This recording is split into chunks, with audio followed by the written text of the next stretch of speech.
해서 이제 강의를 주로 제도적인 측면과 정책적인 측면 그리고 어떤 그 학교에서의 교육 과정이나 실천 사례 이런 식으로 이제 강의를 해드렸는데 그 내용은 지금도 들어가 있습니다. 오늘 준비한 PPT에 그대로 들어가 있는데 그것을 조금 이제 뭐랄까요? 조금 철학적인 깊이를 가져가면서 그것을 관통하는 어떤 하나 조금 더 심층의 어떤 그 원리라고 할까요?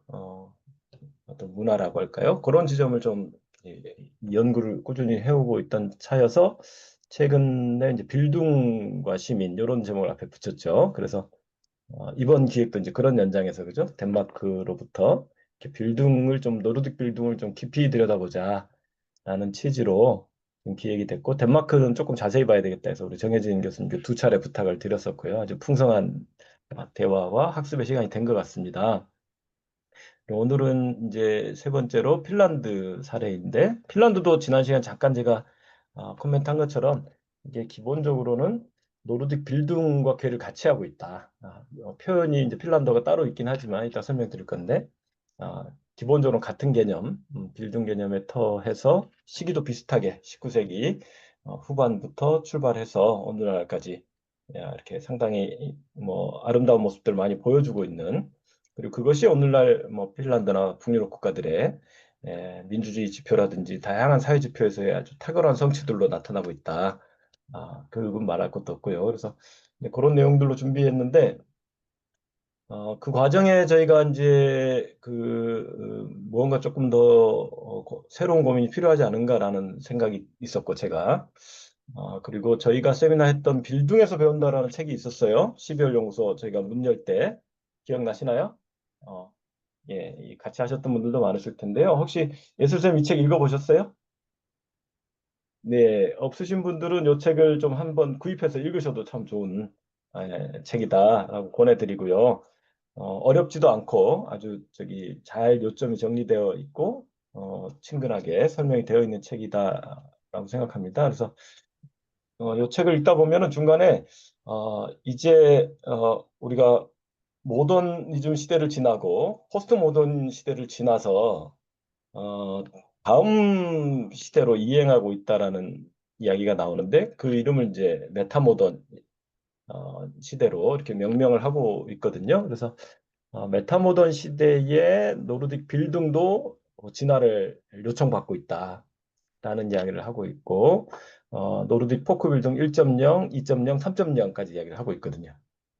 예, 그래서 이제 그 세미나를 할 때 흥미롭다라는 정도로 흘려보냈던 것을 올해 겨울에 곰곰이 이제 되짚어 보다 보니 이 메타모더니즘이라는 게 이게 뭐지? 실체가 있는 개념인가? 그냥 이분이 쓴 개념인가? 그러니까 이 레네 레이첼 안데르센이라는 분인데요. 이분이 이제 덴마크를 중심으로 노르딕 빌딩 네트워크가 글로벌 또 빌딩 네트워크가 있거든요. 그것은 굉장히 이제 중요한 리더인데 이분이 이제 주도하고 노르딕 빌딩 네트워크를 중심으로 통용시키고 있는 신조어 또는 개념인가라고 궁금증이 일어서 이제 한번 찾아보기 시작을 한 거죠. 그랬더니 이미 2010년 이후에 서구 학계와 그 이제 문화계를 중심으로 문화예술계를 중심으로 포스트 모더니즘의 이제 한계들에 대한 자성이나 비판이 꽤 이제 확산된 가운데 그 너머에 어떤 새로운 담론과 운동을 표방하고 또 그것을 탐색하려고 하는 일군의 학자들과 흐름들이 전개되고 있더라고요. 특히 문학이나 영화나 이런 문화 쪽, 문화 예술 쪽에서 굉장히 활발한 담론으로 소개가 되고 있어서 그렇다면 조금 더 진지한 관심을 가지고 연구를 좀 해봐야 되겠다. 라는 생각을 가졌고, 그런데 국내 연구를 찾아봤더니 거의 소개가 안 돼 있는 거예요. 한두 편의 국내 문헌 외에는 거의 발견되지가 않고, 이제 2010년이면 벌써 15년이 지났는데, 그죠? 그래서 여전히 이제 한국과 서구 지식계 사이에 이제는 그 갭이 다 사라졌다고 생각했는데 아직 남아 있구나 라고 좀 느끼면서 무언가 이 지점에서 돌파구를 하나 찾아야 될 것 같다라는 강한 개인적인 이제 하나는 연구자로서의 관심과 이제 목표가 생겼고 또 하나는 약간 뭐랄까요 국내에 이걸 잘 소개해야 될 뭐 의무, 약간의 소명 이런 느낌도 좀 있었고, 그리고 왜 이 개념을 이 노르딕 빌딩 네트워크와 빌딩 3.0 운동을 하는 분들이 이 아주 핵심 검주이자 개념으로 또는 패러다임으로 삼고서 활발하게 저술과 활동을 전개하고 있을까? 노르딕 빌딩의 현재를 이해하는 데도 굉장히 중요한 개념이겠구나라고 생각하고 이제 막 연구를 하고 있는 주제입니다. 그러니까 지금 완성된 오늘 프레젠테이션 할 게 아니고 여러분들하고 이런 이야기를 좀 편안하게 나눠보려고 오늘 조금 예비적인 메모를 조금 PPT 앞부분에 넣었고요. 예. 그리고 중간 부분은 그동안 제가 강의했던 내용이 그대로 앉혀져 있고 뒷부분에서는 지난주에 그 교육단체, 시민단체들 연합으로 핀란드의 민주주의와 그 청소년 참여 시민교육 이런 주제로 이제 그 핀란드의 연구자와 이제 학생 교사를 초청해서 줌으로 세미나를 했는데 그 내용을 들으면서 좋은 내용이 많았어요. 그것도 우리 공유가 돼 있나요? 우리 정유 선생님 여기 공유가 됐나요? 네, 우리 안내하고 유튜브 링크 같은 거 올라와 있어요. 네네 그것도 여러분들 한번 봐주시면 좋을 것 같은데요. 그 내용 때 제가 준비했던 메모를 뒷부분에 조금 더 앉혀서 여러분들하고 토론을 위한 내용으로 조금 정리를 해두었습니다. 그래서 오늘 그렇게 구성을 한다 돼 있다라는 말씀 드리고요. 그러면 화면 공유를 좀 하면서 시작해 보겠습니다. 그래서 요 버전은 제가 여름 방학 때 조금 더 숙성을 시켜서 어, 다음 기회에 조금 더 완성도 있게 발표를 이제 어떤 형식으로 하려고 합니다.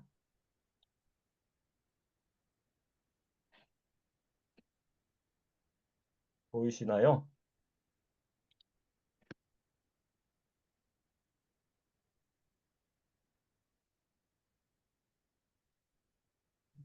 오늘 막 수업하고 하루 종일 컴퓨터 켜놨더니 해가지고 수명이 다 해가지고 조금 시간이 걸리는 것 같습니다. 네, 네 그런 맥락에서 이 주제가 나왔다라는 말씀드리고 지금 저희 강사진 우리 정혜진 박사님, 김원석 박사님, 김세희 박사님 그리고 그리고 이번 세미나는 아니지만 같이 하고 계시는 우리 같이 하고 계신 김주영 교수님 해서 이 메타모던 시대의 이 민주주의와 시민교육에 대해서 앞으로 중장기적인 공동 연구를 하자고 지금 계획을 세운 상태입니다. 그래서 조만간 관련된 연구들도 제가 좀 선보일 예정이다. 그런 말씀 좀 드리고요. 예, 뭐가 줌이 지금 제게 좀 멈춘 것 같은데 목소리는 들리시나요? 네, 목소리는 잘 들리고 있어요. 네, 네. 화면이 0910 준비됐대요. 좀 기다리면 나올 것 같습니다. 네.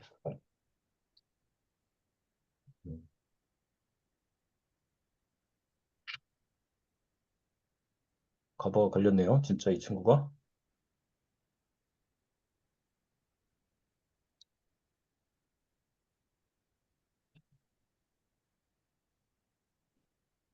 음, 아직도 안 보이시나요? 뭔가 윗부분에 엄청, 이제 보입니다. 네, 보이나요? 네. 네네. 네. 첫 화면이 보였죠? 네, 네, 네, 네. 그럼 시작해봐도 되겠네요. 예, 메타 모던입니다. 메타 모던 시대의 빌딩과 시민, 핀란드의 민주주의 시민교육. 첫 화면은 아마 다들 익숙하시죠? 핀란드 헬싱키 풍경이고요. 중앙역과 지금 여기 화면은 없지만 국회의사당 바로 앞에 그 사이에 이제 새로 지어진 헬싱키 중앙도서관입니다. 시에 시립도서관을 새로 지어서 2018년부터 운영을 하고 있는데 이게 이제 핀란드 민주주의와 교육 또 시민성을 잘 상징하는 그런 기념 건축물이 아닌가 싶어서 제가 넣어두었는데 이번에 발표를 하면서 바꿀까 하다가 생각을 해보니 이 메타모던 시대에 딱 적격의 어떤 건축물인 것 같아요. 예, 메타모더니즘 관점을 분석하면은 딱 잘 맞는 그런 작품인 것 같아서 남겨두었습니다. 더 자세히 설명하면 시간이 안 될 것 같아서 넘어가도 되겠죠? 네. 네, 저는 요렇고요. 안녕하세요. 네, 어서 오십시오. 네, 제 소개는 이렇게 넘어가고요. 이제 사회적 협동조합 아리 이사장으로 직함을 쓰고 다니고 있습니다. 잠깐 어, 켜놔도 괜찮을까요? 네. 목소리가 들어오네요. 네, 목소리를. 맞습니다. 네, 감사합니다. 자, 여기를 보시면은 그 예, 요거는 개념이나 조금 한 번 더 설명드리고 가야 될 것 같아요.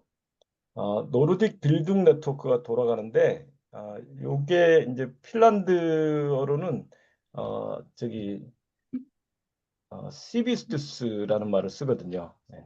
똑같이 그러니까 그 핀란드 말의 시비스투스가 그대로 노르딕 빌둥에 대한 번역어다 또는 빌둥에 대응하는 핀란드어다.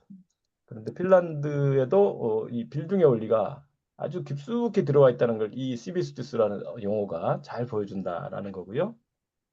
작년에 마침 이 빌둥의 해였어요. 그래서 밑에 보면 시비스투스의 해라고 핀란드에서 이렇게 많은 행사들을 하는 모습을 볼 수가 있었는데 이게 1874년도에 덴마크의 모델을 따서 처음으로 핀란드 버전의 폴케호이스콜레가 생겼던 해라고 합니다. 그리고 아직도 그 협회가 있더라고요. 예, 그 뒤에 이제 또 다른 형태의 시민교육센터가 많이 생겨 있는데 아주 그 가장 초기의 전신이었던 그 흐름이 150년 전에 있었다고 해서 아마 작년도에 그걸 기념하고 또 관련해서 노르등 빌딩 네트워크 컨퍼런스도 헬싱키에서 유치하고 했던 것 같습니다. 예. 관련해서 이제 빌딩 개념인데요. 어, 여기가 어디냐면은 독일의 바이마르 공화국의 그 바이마르입니다. 수도였던. 네, 저기 동상에 두 명이 서 있는데 한 명이 괴테고 한 명이 실러라 그래요. 네, 아주 유명한 그 장소를 작년에 제가 학생들과 연수가 있어서 방문을 해서 직접 찍은 사진이에요. 마침 해가 질 때 제가 도착했는데 옆에는 우크라이나 그 난민 지원 바자 여기 회가 열리고 플리마켓이 열리고 있었고 저녁 때 무슨 프로그램이었는지 시민들이 나와서 이렇게 댄스 그 프로그램 예 시민교육 프로그램인 것 같아요. 이런 것들을 진행하고 있는 모습이 아주 잘 어울리더라고요. 그날 그 시간과 장소에. 그래서 빌둥의 아주 뭐랄까요? 그 빌둥이 탄생한 고장이죠. 괴테가 이제 여기에 총리로 부임을 하면서 슐러라든가 헤겔이라든가 많은 유명한 사람들 불러 모으거든요. 예, 옆에 에나 대학 같은 데서 이제 헤겔이 가르치도록 하고 그러면서 이제 이 빌둥의 철학과 사상이 독일 문화권에 이제 광범위하게 확산되는 그런 아주 훌륭한 계기가 되었다고 하죠. 괴테 자신이 이제 빌둥의 아주 선구자 중에 한 명이었고요.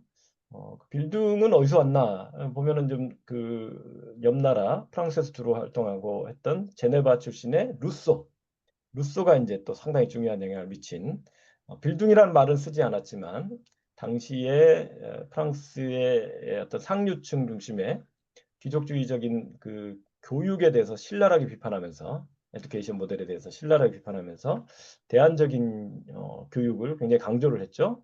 한편 사회계약론을 통해 가지고 새로운 민주주의와 공화정에 가까운 질서를 염원을 했고 동시에 같은 해에 에밀을 편찬을 해서 거기에서 새로운 교육의 상과 그 교육을 통해서 새로운 세대의 시민들을 길러낼 것을 이제 주장을 하게 되는데 이 책들이 이제 금서가 되면서 박해도 받고 뭐 파란만장한 인생을 살다 갑니다마는 금세 프랑스는 물론이고 전 유럽에 이 책이 널리 알려져서 뭐 말하자면 자녀 양육과 교육 전반에 일대 혁명적 변화를 불러왔다고 합니다. 예컨대 그 전까지 뭐 귀족 부인들이나 이런 사람들은 아이를 낳기만 낳았지 모유를 먹이는 단계부터 손을 뗐다고 하거든요. 대부분 다 하녀들의 손에서 유모와 하녀들의 손에서 어, 길러지고 그다음에 이제 가정교사라든가 뭐 이렇게 어떤 그 사적인 교육 엘리트 교육을 이제 하게 되는데 이 에밀이 그런 부분들을 아주 신랄하게 질타하면서 모유를 이제 먹이는 문화가 전 유럽에 이제 퍼지기도 하고 그리고 이제 교육을 해가는 데 있어서 프랑스 파리라든가 궁정의 어떤 상류층들이 보이는 많은 행태들을 아주 신랄하게 비판합니다. 예, 굉장히 부패하고 오염되어 있고 권위주의적이라고 비난에 가깝게 하면서 사실 루소가 자연주의 뭐 이렇게 우리에게 알려져 있는데 그러기 때문에 자연로 가야 된다는 이야기였거든요. 그러니까 도시와 도시 문명이 너무 타락해 있기 때문에 지금 그러기 때문에 그로부터 덜 오염된 농촌과 자연에 가까이 가서 직접 손으로 만져보면서 체험하면서 발달 단계에 따라 교육을 해가야 된다라는 이야기를 했는데 이런 내용이 지금까지도 영향을 많이 미치고 있죠. 예를 들면 이제 20세기에 피아제라든가 이런 사람들의 아동의 발달론, 그리고 발달 단계에 따른 교육론 이런 것에도 직접적인 영향을 미쳤다고 하고요. 근데 이제 이 이야기를 자세히 하는 이유는 재밌는 대목이 하나 있는데 그 루소에게 영향을 받은 사람들 중에 한 명이 뭐 그 칸트 헤겔은 말할 것도 없고요. 칸트나 헤겔을 읽어보면 루소의 영향이 아주 짙게 느껴집니다. 그러니까 독일의 빌등 사상가들에게 직접 영향을 미쳤다는 걸 우리가 알 수가 있고 그 중간에 하나 재미난 가교가 스위스 출신의 교육 사상가 페스탈로치입니다. 그래서 페스탈로치도 에밀의 큰 감화를 받아서 직접 자신이 루소식으로 교육을 해버리라라고 말하자면 그 농장에다가 학교를 차려가지고 에밀을 길러내려고 아주 혼신의 노력을 다했다 그래요. 어, 그런데 그 페스탈로치도 빌등 사상가 중에 한 명으로 이렇게 계보하게 등장을 하고 있고 최근에 또 우리 정혜진 교수님이 그 페북에다가 페스탈로치가 그 빌등에 연결점이 있다는 것을 아주 유레카하면서 좋아하시더라고요. 발견했다고. 근데 그 과정에 루소로부터 페스탈로치로 이어지는 거기까지가 있다라고 이제 제가 말씀을 드려주고 싶고 이제 그 페스탈로치가 그렇게 했는데 처음에는 실패를 했던 모양이에요. 루소식으로 아주 엄격하게 철저하게 해보려고 하다가 어, 실패를 해서 뭔가 이제 교정을 해가지고 자기 나름의 방식을 만들어 갑니다. 예. 루소는 정말 철저하게 아이의 발달 단계를 고려해서 최대한 자연스러운 교육을 강조했는데 너무 그렇게 했더니 아마 조금 집단적으로 학생들을 지도하는 데는 한계가 있었던지 일정한 형태의 어떤 규칙이라든가 이런 부분들이 필요하다라고 좀 수정을 해갔다고 하는데요. 어쨌든 그런 이제 페스톨로치의 선구자적인 노력이 있었고 그리고 이내 독일에서 덴마크로 이제 전파가 되었고 지난번에 우리 그 수업을 들었던 것처럼 그룬트비라든가 콜드라든가 이런 덴마크의 아주 그 선구적인 교육 사상가들이나 운동가들에 의해서 폴케우스쿨레 운동으로 이것이 이제 뿌리내려지게 되고 이것이 노르딕 포크빌딩의 1세대를 열어 젖혔던 것이죠. 요런제 왜냐하면 이 독일어권이 굉장히 가깝습니다. 그래서 특히 이제 독일 북부 권역 남부는 카톨릭 영향이 있는데 북부 권역은 이제 루터교의 강한 영향을 받았고요. 개신교의 영향을 받은 권역이고 북유럽 국가들이 모두 루터교 영향권입니다. 그래서 얼마 전까지도 모두 국교의 지위를 가지고 있었고 지금도 핀란드까지도 인구의 한 75% 이상이 루터교에 소속되어 있다라고 이렇게 리포팅을 하고 있거든요. 그러니까 굉장히 독일과 밀접한 연관 속에서 한자 동맹 도시들도 같이 이렇게 네트워킹이 잘 돼 있었고 하니까 이 독일에서의 뭔가 변화들이 금방 북유럽에도 전파가 되곤 했던 것이죠. 그리고 북유럽 국가들 간에는 말할 것도 없이 그랬던 것이고 예를 들면 루터가 종교개혁을 선언한 직후 몇 년 안 지나서 스웨덴과 핀란드의 그 사제들이 루터에게 직접 가서 사사를 받고 돌아와서 성경을 스웨덴어로 펴내고 핀란드어로 펴내는 작업이 벌써 500년 전에 있었거든요. 그러니까 이런 식으로 굉장히 교류가 활성화되어 있는 유럽의 지역 리전이다 이렇게 생각하시면 좋을 것 같아요. 그래서 이 바르마르에서의 이 실험과 초기에 이 빌딩의 탄생이 그렇게 아주 오늘날까지도 영향을 미치고 있는 거죠. 자, 이 빌딩이란 그런데 뭐냐? 지난번도 말씀을 드렸지만 이것에 해당하는 적절한 영어가 없기 때문에 그대로 빌딩 이렇게 번역을 하고 있는 추세다라는 거고요. 에듀케이션만으로는 부족하다라는 이야기죠. 에듀케이션 플러스 알파다. 라고 이야기를 하고 있고 주로 이제 에듀케이션 플러스 컬처를 핵심으로 보긴 하는 것 같아요. 그런데 자세히 들어가 보고 아까 핀란드의 빌딩 네트워크나 협회들의 설명들을 자세히 들여다보면 지금 제가 나열한 정도의 개념들을 설명하고 있어요. 빌딩이 이렇게 굉장히 다층적이고 포괄적인 그런 의미를 가지고 있다라고 합니다. 그래서 교육의 의미 당연히 들어가 있고요. 그 다음에 형성, 자아의 형성에서부터 뭔가를 이렇게 형성해 가는 과정. 특히 이제 빌드라는 게 원래 이미지라는 뜻이라고 그러죠. 독일어에서 빌드라는 말이. 그래서 어떤 신의 형상을 따라서 우리가 인간이 만들어졌다는 그런 종교적인 그런 어떤 생각을 바탕에 깔고 있고 그 형상에 따라 자신의 자아와 인격을 형성해 가는 과정으로 이제 초기 빌딩이 이제 태동을 했기 때문에 이 형성의 의미가 상당히 중요하게 고려된다고 하고요. 당연히 형성은 이제 발달, 개발과 이제 직접적인 연관이 있죠, 그죠? 그리고 이 당시 이제 계몽주의, 아까 루소로부터 이어지는 이 계몽주의 이 사상의 자장, 아주 강한 자장 속에서 운동이 일어났던 것이고, 독일과 북부 유럽에서의 계몽주의는 빌딩과 함께 이렇게 이루어졌다고 봐도 과언이 아닐 것 같습니다. 그리고 이 컬처, 문화가 같이 간다 그랬죠. 그래서 이 컬처라는 말 자체가 우리가 잘 알듯이 컬티베이트라는 말에서 온 말이기 때문에 무언가를 기르고 재배하는 것이죠. 그런데 그 재배한다고 할 때 상당히 이제 농업적인 자연 친화적인 어떤 그런 성장의 과정을 이제 바탕에 깔고 있다라는 생각이 드는데요. 이건 컬처에서 바로 이제 문명이 나오는 것이죠. 우리 문자도 한자의 문이라는 글자도 굉장히 포괄적인 의미가 있는 것처럼 인문도 되고 문화도 되고 문명도 되고 하듯이 여기에도 문명화까지 이어지게 됩니다. 아까 핀란드 말의 시비스투스라는 말은 이 시빌라이제이션과 벌써 어원도 비슷해 보이죠, 그죠? 그래서 상당히 기본적으로 시민성과 같이 하는 맥락이 있다라고 생각이 되고요. 나아가면 시민성, 시빅니스, 시빌리티, 시리즌십까지 나아가는 그런 어떤 측면이 있을 거라고 생각하고 더 크게 넓히면 그야말로 자유교양, 인문, 인간성, 휴머니티 그 자체 여기까지 나아가는 것이죠. 괴테의 그 많은 저작들이라든가 이런 것들을 보면 이런 차원들을 다 내포하고 있으면서 진행이 되었다라고 보시면 좋을 것 같습니다. 네. 이따가 핀란드 내용은 여러분이 다 안다고 생각하고 지금 오늘은 개념과 뒷부분을 중심으로 간략히 좀 강의하려고 합니다.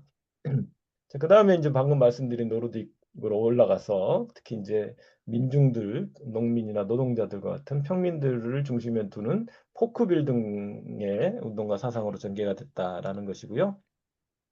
요거는 뭐 2주에 걸쳐 수업을 다 들었으니까 이제 여러분들이 잘 아실 겁니다. 그룬트비라는 분이 뭐 이런 분들이 보면 독일, 영국 뭐 다 돌아다니시잖아요. 그죠? 그래서 이곳 저곳에서의 흐름들을 다 이제 파악을 하고 돌아와서 당시 또 덴마크가 프로이센과의 전쟁에서 계속 지고 여러 가지 국토를 빼앗기거나 이런 아주 급격한 변화들을 겪고 있던 터였기 때문에 이 국면을 어떻게 능동적으로 대응해 갈 것인가라는 과제가 이 지식인들을 비롯해 덴마크 사회의 공동체에 부과되었던 상황이다, 시대 상황이다. 라는 것이고 이때 특히 위대한 평민의 시대를 열기 위한 새로운 철학과 종교와 문화와 교육이 필요하다라고 해서 운동이 전개되었다는 것이죠. 그러니까 더 이상 귀족들과 그 군주를 중심으로 해서 계속 전쟁을 벌여서 패배하니까 여기에 신물이 난 거죠.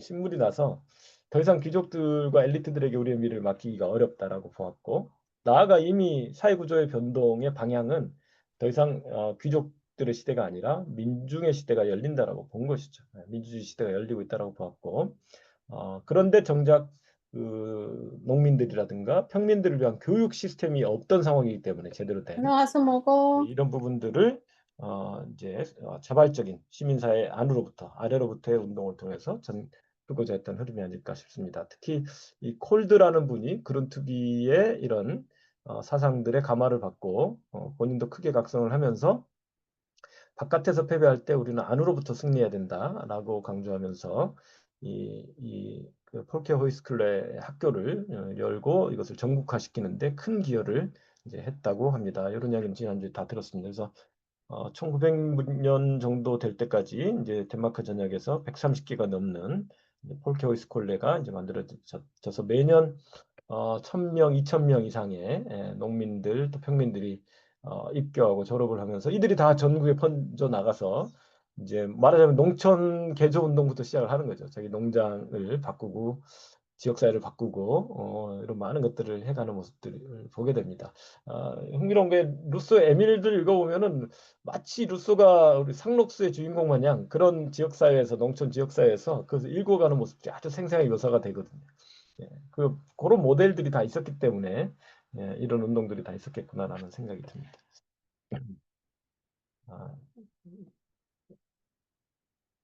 아, 여기 이제 덴마크에만 멈추지 않았고 바로 이내 스웨덴, 노르웨이, 핀란드까지 이제 번져갔다라는 것이죠. 그래서 폴케 호이스쿨레도 전파가 됐고 또 이것을로부터 출발해서 창조적으로 각 지역의 맥락과 요구에 맞는 어떤 시민교육 프로그램이나 기제가 이제 활발하게 운영이 되어 왔다라는 것인데요. 스웨덴에서는 우리에게 잘 알려진 스터디 서클 제도가 아주 중요한 또 기여를 했다고 합니다. 그런 내용들은 전에 설명을 드렸고 여러분들 대강 알고 계셔서 넘어가 보겠습니다. 네. 뭐 놀라운 것은 예, 매년 30만 개 이상의 학습 동아리가 출연한다고 하니까요. 여기에 뭐 10명씩만 가입하면 300만인데 스웨덴 인구가 최근에 1000만 명 조금 넘었거든요. 그런데 여기서 끊임없이 공동으로 학습하고 토론하고 민주주의의 워크숍을 읽어가는 모습이 이제 오늘날 스웨덴 민주주의의 초석이다라는 이야기를 많이 하고 있고요. 물론 이것 외에도 여러 다층적인 시민교육 어떤 체제가 돌아가고 있다. 이런 걸 같이 기억해 두시면 좋겠습니다. 그리고 이제 핀란드에도 시민교육 센터들을 중심으로 한 여러 기제가 활발한데요. 아까 이제 설명드린 것처럼 1874년에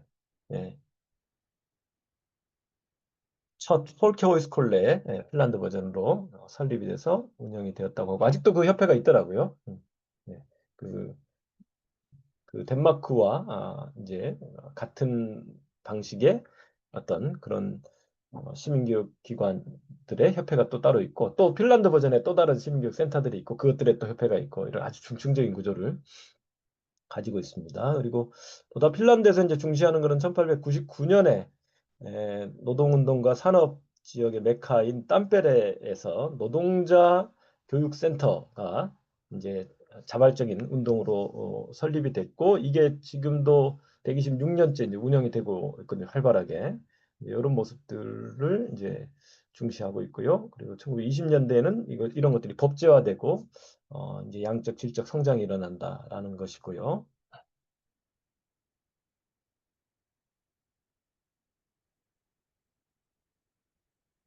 네, 그리고 지금은 전국 지자체마다 이 시민교육센터가 이렇게 다 이제 운영이 되고 절반 정도는 지자체에서 세금으로 보조를 지원을 하는 것 같아요. 그 운영비에 강사비라든가 시설 운영비라든가 이런 것들에 그리고 절반 정도는 시민들의 이용료 아주 저렴합니다. 예. 그렇게 해서 아까 이제 100년 전 모습과 지금은 굉장히 좀 프로그램이나 이런 분위기가 많이 다르죠. 이런 상황에 운영이 되고 있다는 것이고요. 그리고 지금 상황을 보시면 전국에 한 180개 가까이 운영이 되고 있고 다양한 이런 예전에는 뭐 굉장히 이데올로기적인 내용도 많고 그랬다면 지금은 굉장히 포스트 모던한 그런 내용들로 이제 채워져 있고 여기에 봄, 가을에서 땀빼레 지금 시민교육센터의 그 팜플렛인데요. 매 학기당 1000개 강좌, 그러니까 1년에 2000개 강좌가 돌아가고 있다. 인구 20만 조금 넘는 도시인데도 그런 상황이고 이 전체 인구의 한 10% 정도가 매년 하나 이상의 프로그램에 참여하고 있다고 합니다. 이게 이제 옛날에는 15%였는데 최근 줄었더라고요. 코로나가 지금 하면서 그리고 지금 약간 위기입니다. 지금 시민교육센터가 그 보수 정권들이 들어서 가지고 자꾸 이쪽 부분 예산을 깎고 있어가지고 제가 이제 전에 정혜진 선생님한테 덴마크에는 그런 일이 없는지 한번 여쭤봤는데 핀란드 요즘에 좀 고민을 좀 하고 있습니다. 그 밖에도 뭐 대학들과 연계된 시민교육, 성인 시민교육 프로그램들이 활발하고요. 그리고 직업교육과 연계된 또 성인교육 프로그램도 활발하게 운영이 되고 있다. 라는 말씀 드렸고, 그런 것의 인프라로 핀란드의 공공도서관 이야기 많이 하고 있죠. 예, 아주 인프라가 훌륭합니다. 그 아까 땀페레이에 어, 하나의 중앙도서관과 15개의 분관이 들어가고 있고, 시민 1인당 지금도 한 16건 가까운 대출 건수를 기록하고 있다고 하고,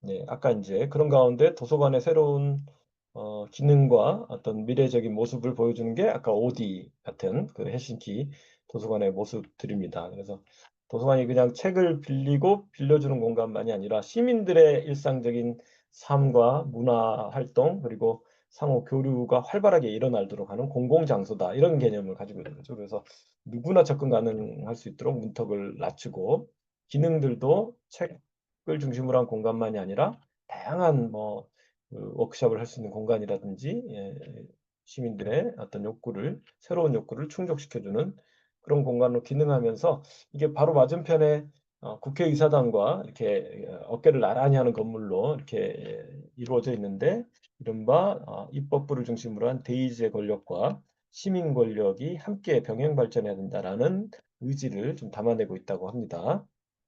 이게 이제 2018년도에 그 핀란드 독립 100주년을 기념해서 지은 랜드마크 건물로 세워진 건축이라고 하는데 이 이제 독립 100주년에 우리는 뭐 어떤 건물을 지을까 그런 고민해봄직하죠. 그래서 핀란드는 이제 스스로 공공도서관의 나라라고 부를 정도로 굉장히 중요한 정체성의 일부로 받아들이고 있고 도서관을 굉장히 친숙한 공간으로 여기거든요. 뭐 필요한 거 있으면 다 도서관 가서 빌리면 된다 이렇게 생각할 정도로 그런 공간이어서 그런 시민 공간으로 도서관을 어, 재설계를 했다는 것이 상당히 인상적입니다.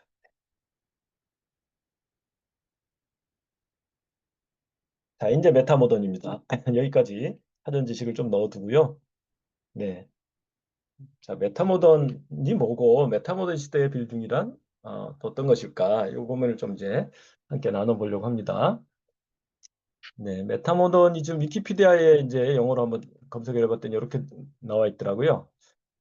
포스트 모더니즘 이후 출현한 하나의 문화 담론과 패러다임을 위한 용어다. 그리고 모더니즘과 포스트 모더니즘에 대응하면서 두 차원을 함께 통합하는 새로운 형태의 현대 예술과 이론을 지칭한다.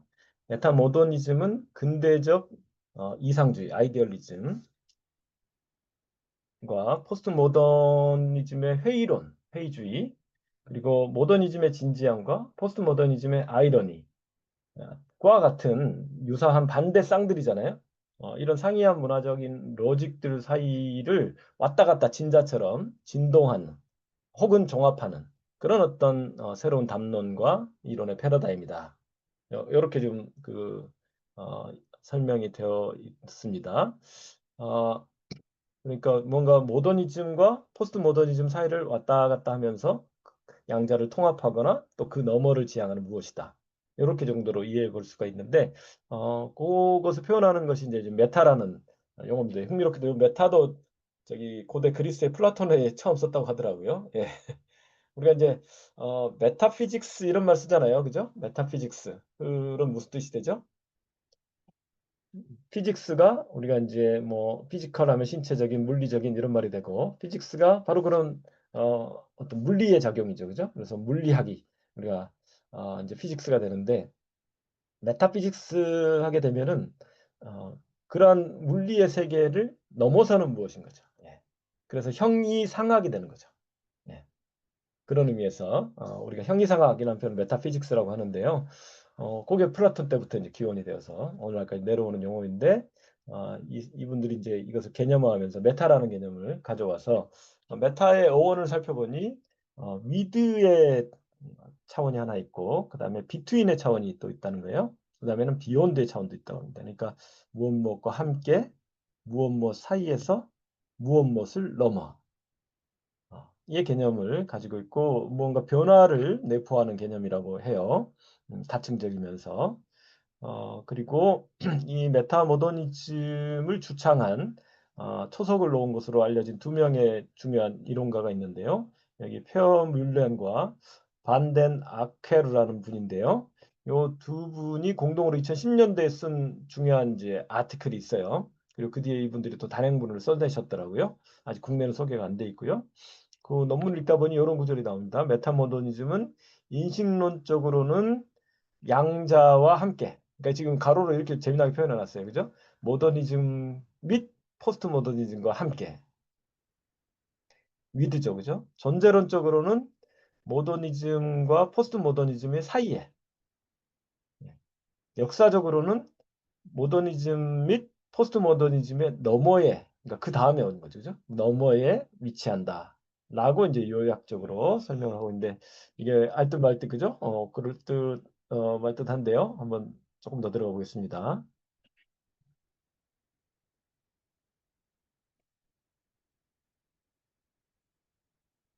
네. 자, 메타모더니즘의 특징과 전략을 제가 나름대로 한번 그 논문 몇 개를 보면서 정리를 좀 해봤는데요. 포스트 모더니즘이 역사적인 진보주의, 그러니까 발전론이죠. 발전 사상.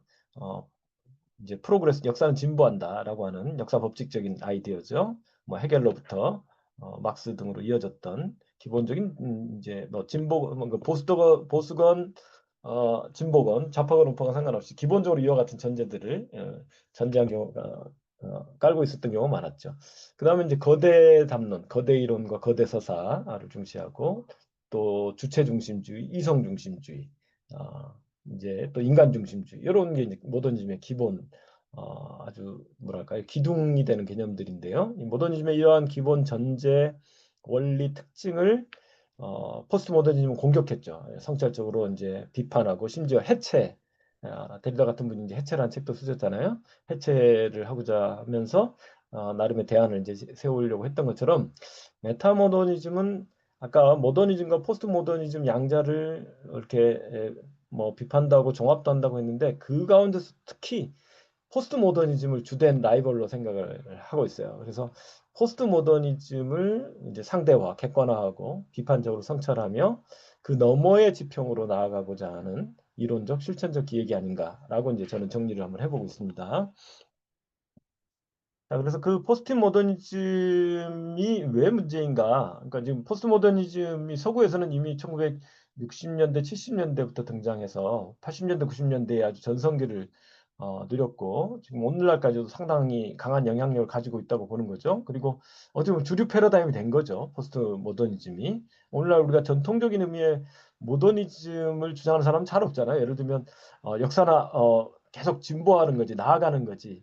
뭔가 그것을 이끌어가는 거대한 이데올로기가 있고, 그것의 주체로서의 어떤 백인 남성, 휴먼, 센트리즘 이런 거 주장하는 사람 요즘 잘 없잖아요. 그죠?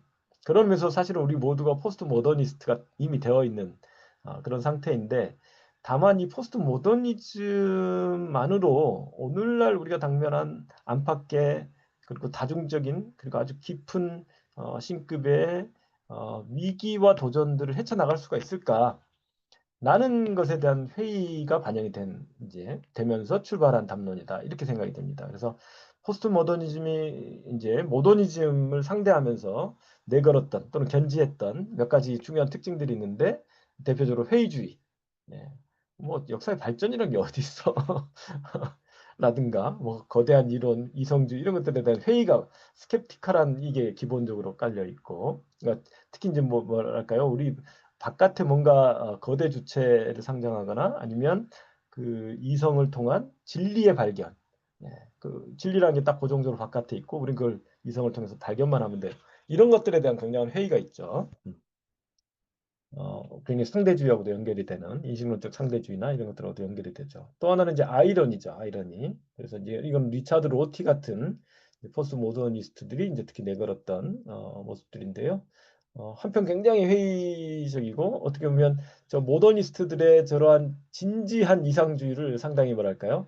좀 한편 관찰하면서 한편 이렇게 뭐랄까요? 좀 나쁘게만 심하게 말하면 조롱하고 어, 조금 가볍게 보는 거죠. 가볍게 보면서 웃음으로 넘기는 그걸 이제 아이러니라고 부르거든요. 그래서 그런 태도 그리고 이제 더 나아가 모더니즘이 무언가를 구성하고 건설하는 데 아주 초점을 뒀다. 새로운 세계를 우리는 건설할 수 있어. 유토피아를 건설할 수 있어. 건설해야 돼. 이런 어떤 그 건설의 사상이었다면 이 포스트 모더니즘은 오히려 그것이 문제가 많으니 해체해야 돼.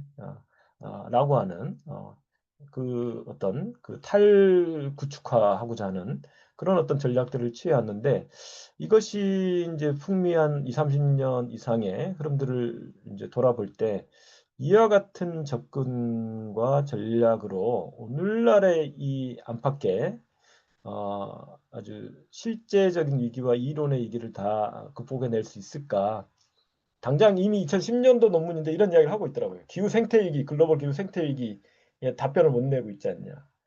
그다음에 그때가 벌써 미국발 금융 위기가 터졌을 때 아닙니까, 그죠? 신자유주의의 어떤 패단이 막 터져 나오던 시기였는데 이런 후기 자본주의의 정치 경제 시스템의 위기에 대해서 포스트 모더니즘이 어떤 처방을 내릴 수 있는가?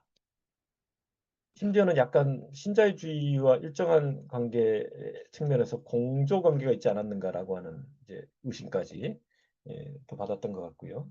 그리고 이제 지정학적인 세계 질서에도 좀 파열음이 막 나고 있는데 이런 뭐 굉장히 굵직한 이야기들이죠, 그죠?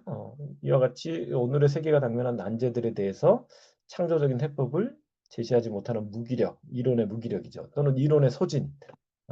최근에 이제 포스트 휴머니즘 논의가 굉장히 올라와 있는데요.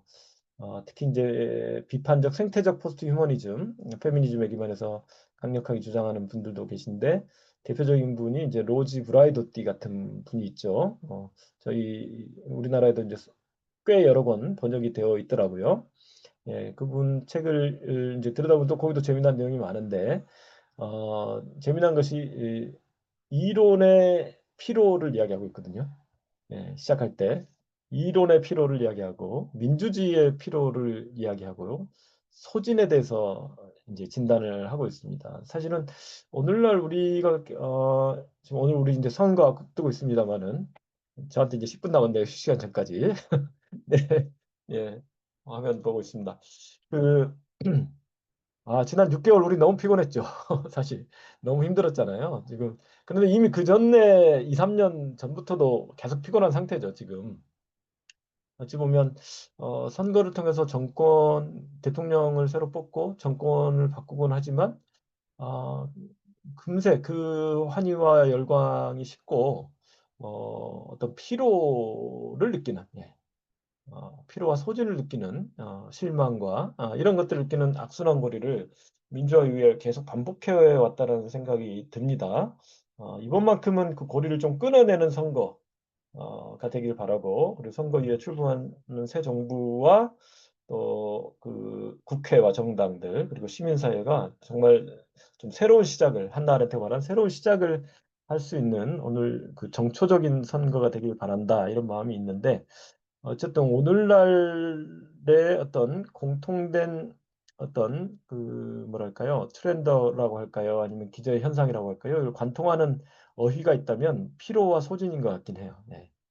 특히 이제 후기 자본주의, 이 AI 혁명과 인지 자본주의, 소셜 미디어 자본주의, 인터넷 민주주의로 접어들면서 24시간 1년 내내 우리의 신경을 붙들어 매고 끊임없이 정보를 소비하게 하고 또 그럼으로써 동시에 우리가 정보를 생산해서 바치도록 만드는 이 후기 자본주의와 인공지능 자본주의의 만남이 이 피로를 굉장히 가속화시키고 있다라는 생각이 들기도 합니다. 이런 문제들에 대해서 어떻게 할 것인가? 이론은 답을 할 수 있는가? 또는 어떤 이론은 답을 할 수 있는가? 이런 고민들을 우리 오늘날 이제 그 하고 있고 꽤 널리 그런 고민들이 공유되고 있다는 것을 느낄 수 있는데 이 지금 메타모더니즘은 바로 그런 점을 겨냥하고 있는 것 같다는 생각이 듭니다. 그래서 어떤 분들은 이제 이것이 모더니즘의 귀환이다 그런 측면이 있다라고 이야기를 해요. 포스트 모더니즘의 한계를 어떻게 보면 주 경쟁자로 놓고 둘 다를 양자를 통합한다고 했지만 포스트 모더니즘을 강력하게 넘어서고자 하는 운동이기 때문에 모더니즘의 일정한 원리와 요소를 재생시키면서 다시 복원해내고 재발견해내면서 이 메타모더니즘으로 나아가는 흐름이라는 것이죠. 그래서 모더니즘의 어떤 요소 조금 더 설명드리겠습니다. 귀환인 측면이 하나 있고요. 그렇지만 모더니즘에 앞서 말씀드린 거대 이론이라든가 이성 중심주의, 인간 중심주의, 뭐 남성 중심주의, 뭐 이런 것들, 또 역사 발전에 기반한 어떤 예 예전에 그런 역사 변증법 이런 것들을 다 가져오자는 건 아니고 새로운 창조적 재구성을 지향한다. 옆에 나와 반갑더라고요. 리컨스트럭션. 모더니즘은 컨스트럭션, 포스트모더니즘은 디컨스트럭션, 메타모더니즘은 리컨스트럭션이라는데 우리 아리하고 딱 맞네. 그 생각 혼자 줄 끄면서 예, 기쁜 마음으로 읽었습니다. 자, 한 5분 좀 더 하고 휴식하겠습니다. 자, 그 논문을 자세히 들여다보니 이런 구절들이 나옵니다. 방금 말씀드린 큰 틀이고요. 그 안에 몇 가지 중요한 전략이라고 할까요? 특징들이 있는데 하나는 as if thinking이라는 것을 강조해요. as if 사고라고 이야기하면서 이것이 칸트의 소극적 이상주의를 재생시키는 기획이다. 라고 이야기를 하고 헤겔은 적극적 이상주의 둘 다 이제 우리가 옛날에 관념론이라고 번역했는데 독일 관념론 근데 그게 아이디얼리즘이거든요 영어로 하면 근데 이거는 요즘에는 이상주의로 번역을 하는 것 같아요 그래서 그 가운데서도 이제 헤겔은 아까 역사가 절대 정신을 향해서 어떤 보편 법칙으로 어떤 그 세계의 종국점을 향해 자동적으로 나아간다라고 하는 그런 어떤 적극적인 이상주의를 펼쳤다면 칸트에게서는 우리가 알듯이 이제 정언명령과 같은 아주 보편적인 어떤 그 도덕적 기준, 도덕적 정치적 판단의 기준들을 확립하고자 노력을 했던 것 같고요. 그것을 통해서 좀 더 나은 세계, 평화롭고 도덕적이고 자유로운 세계를 우리가 구축해야 한다라는 아이디어로 나왔고 우리가 산데 같은 사람들이 이 칸트를 의무론적 정의론, 의무론적 도덕 철학의 이제 대표격으로 칸트와 롤즈 같은 사람들을 이야기를 하고 있잖아요. 그러니까 의무론적이라는 것은 이것이 꼭 나에게 공리주의처럼 이익이 되고 최대 다수의 최대 행복에게 도움이 되니까 그 유용성의 목적에 따라서 어떤 도덕적 행위를 해야 된다는 설명이 아니라 나에게 설령 아무런 이론도 도움이 안 된다 하더라도 해야 되는 것은 해야 되는 거다. 의무의 보편적 의무에 기반한 것들은 반드시 수행을 해야 된다. 그럴 때 우리가 인간다울 수 있는 것이고 자유로울 수 있는 것이다.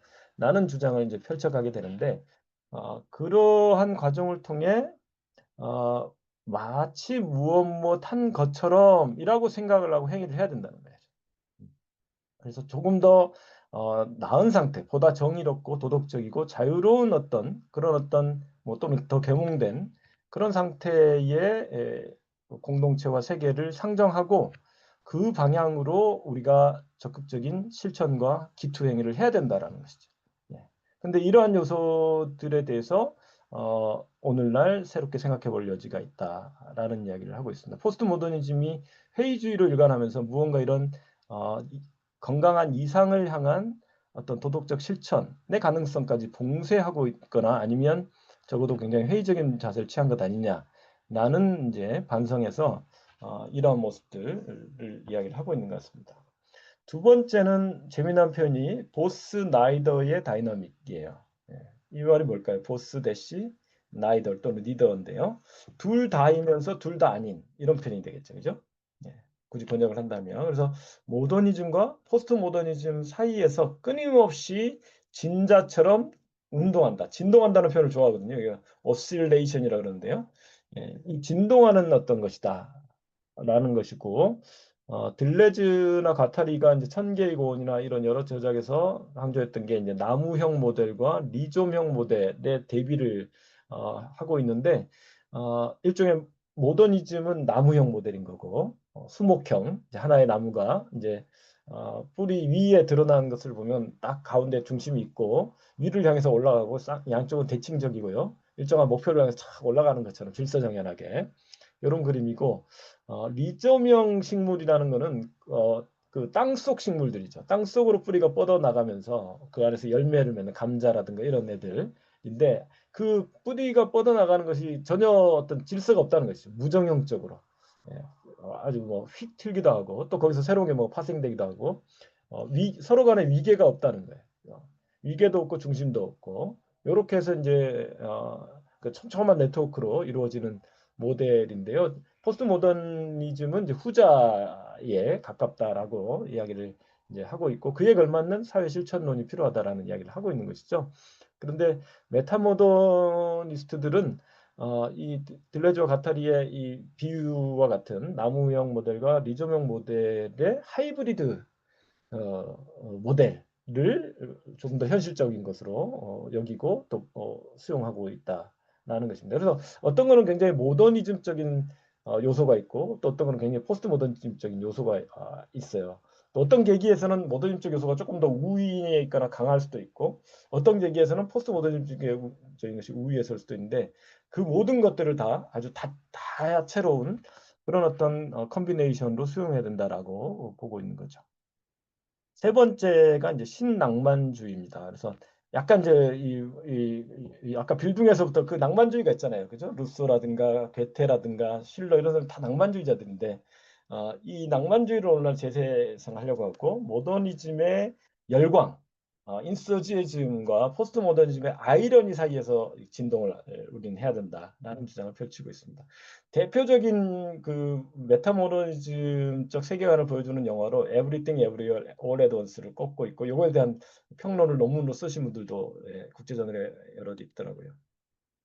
자, 이 국면에서 좀 한번 쉬어야 될 것 같죠? 네. 지금 이제 요 얼마 안 남았는데요. 메타모더니스트 선언 제가 이제 2011년에 짧게 나온 문서인데 직접 오늘 번역을 한번 해봤고요. 그리고 나면 이제 메타모더니즘과 노르딕 포크빌드 이야기로 조금 넘어가서 간략하게 그 아까 안데르센 선생님의 이야기 소개하고 이제 핀란드 민주주의 시민교육으로 넘어가는 부분입니다. 원래 여기까지 가고 저기를 하려고 했으나 시간이 일단 다 된 것 같습니다. 그러면 우리 각자 봐야 되나요? 어떻게 해야 되나요? 아니면 화면을 다 켜고 각자 소리와 음소거를 한 아이고, 음소가 되셨습니다. 벌써 음소거했군요. 또 약간의 휴식이 필요하니까 10분간 그러면 쉬었다가 8시 10분에 만날까요? 네, 또 네, 뵙겠습니다. 선생님 참고하셨던 논문도 같이 네, 제목 좀 공유해 주시면 감사하겠습니다. 네.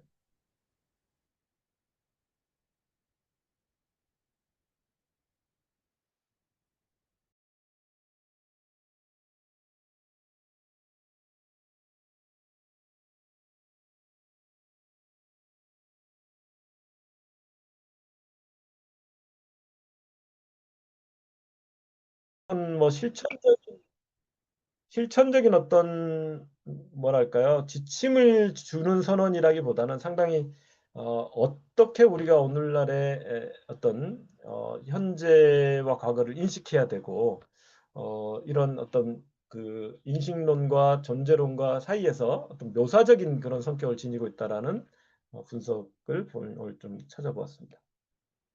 예, 너무 머리가 아프시죠? 방금 좀.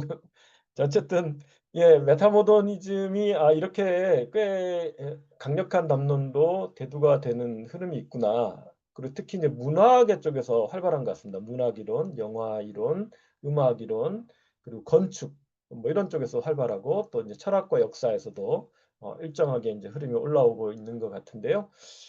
이게 앞으로 글쎄요, 포스트 모더니즘을 대체하는 뭐 메인스트림 담론으로 부상을 할지는 조금 더 지켜봐야 될 것 같습니다.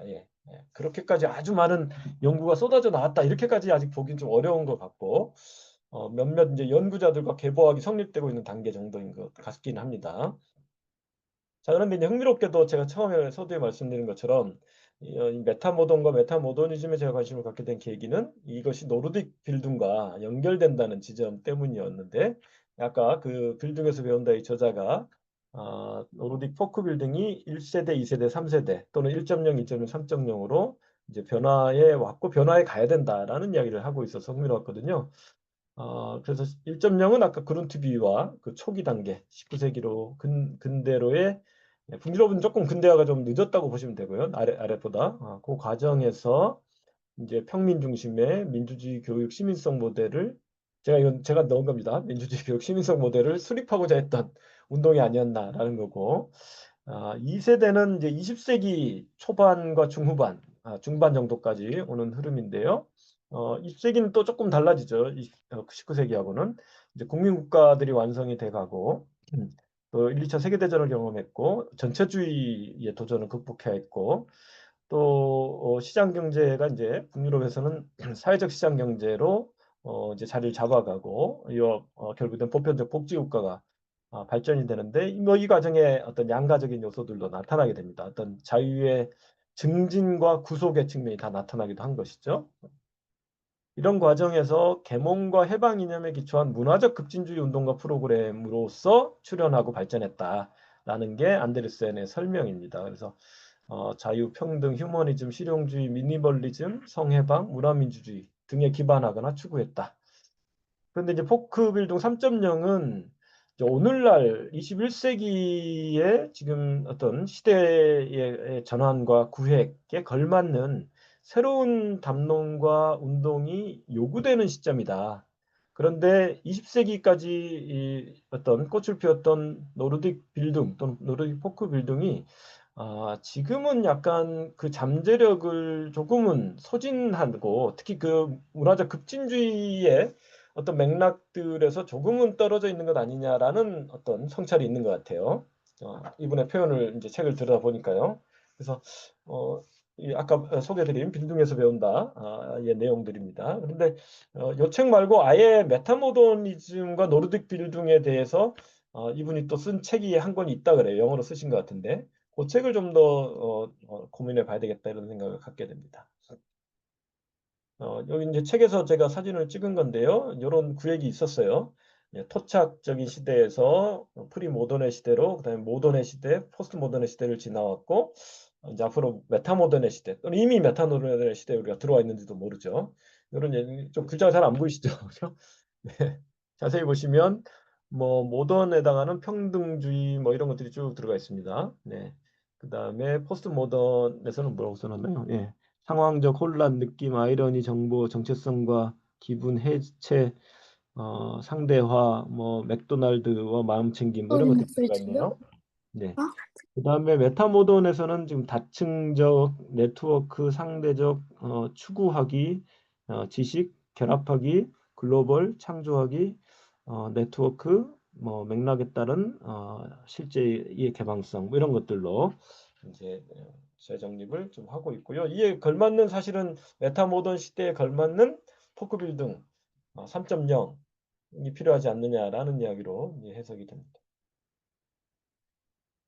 그리고 이제 이분이 이제 뭐 그 마치 자아의 발달이 어린 아이로부터 이렇게 그 넓어져 가듯이 집단과 민족과 인류도 이렇게 동심원처럼 어떤 단계적인 발달들을 해간다라고 보고 있고 그때 그때의 단계에 어떤 아주 중요한 영향을 미치는 원리나 이데올로기들 이런 것들을 지금 또 관점들을 이렇게 표로서 정리해 놓고 있는 그런 모습인데요. 보시면 이제 뭐 우리가 아이 단계에서 청소년 단계로 넘어가면 이제 자기 관리가 가능해지고 그다음에 자기 주도적으로 성인이 되면 가고 더 나아가 이제 빌딩이 되면은 자기 변혁적으로까지 나아가게 된다라는 게 이제 포크 빌딩의 원리이자 목표인데 이것이 이제 집단이나 국가 수준으로 가게 되면 어떤 이기적인 어떤 자아 중심주의에서 민족주의 정도로 갔다가 그다음에 또 그다음에 뭡니까? 퍼스널리즘 개인주의로 또 뭐 개체주의로 갔다가 나중에 어떤 통합적인 홀리즘으로 간다 이런 식의 표현들인데요. 사실 오늘날 이제 극우 포퓰리즘이 막 올라오고 하는 걸 어떻게 봐야 될까라는 고민들도 막 생기는데 어떤 면에서 보면 이건 이제 좀 조심스러운 해석입니다. 그렇지만 이제 뭐 논의의 불쏘시개 삼아 던져본다면 우리가 아직도 이 내셔널리즘 정도의 단계를 벗어나지 못하고 있는 거 아닌가라는 생각이 들어요. 그런데 이게 마치 그 한 인간의 발달 단계로 치환해 본다면 청소년 단계 정도에 머물러 있는 게 아닌가. 이런 고민도 좀 듭니다. 그런데 이제 그 노르딕 빌딩 논의에서는 민족주의에 대해서 상당히 비중을 두고 그 할애를 해가지고 자세히 논의를 해주고 있는데 개방적 민족주의까지는 나쁘지 않고 꼭 필요한 요소로 이렇게 보고 그와 같은 어떤 세계성과 만날 수 있는 민족주의를 의미 있게 이제 좀 정립해 내고자 하는 노력을 하는 것 같습니다. 궁극적으로는 세계주의까지 나간다 하더라도 그 전 단계에서 어떤 개방적 민족주의 정도 또는 공화주의적 애국심과 같은 것 정도는 상당히 이제 의미 있게 오늘날의 시대에도 살려볼 수 있는 지점이 아닌가라는 논의들이 군데군데 보이더라고요. 그 책이나 이런 데를 보면. 이런 부분들은 좀 고민해 봐야 될 지점이 쟁점으로 있다라는 말씀 좀 드리고, 끝으로 이제 그 대안적인 노르딕 포크 빌딩 3.0의 모습을 이제 상징적으로 로즈 가든에 비유해서 장미의 정원에 비유해 가지고 장미꽃 모양으로 이렇게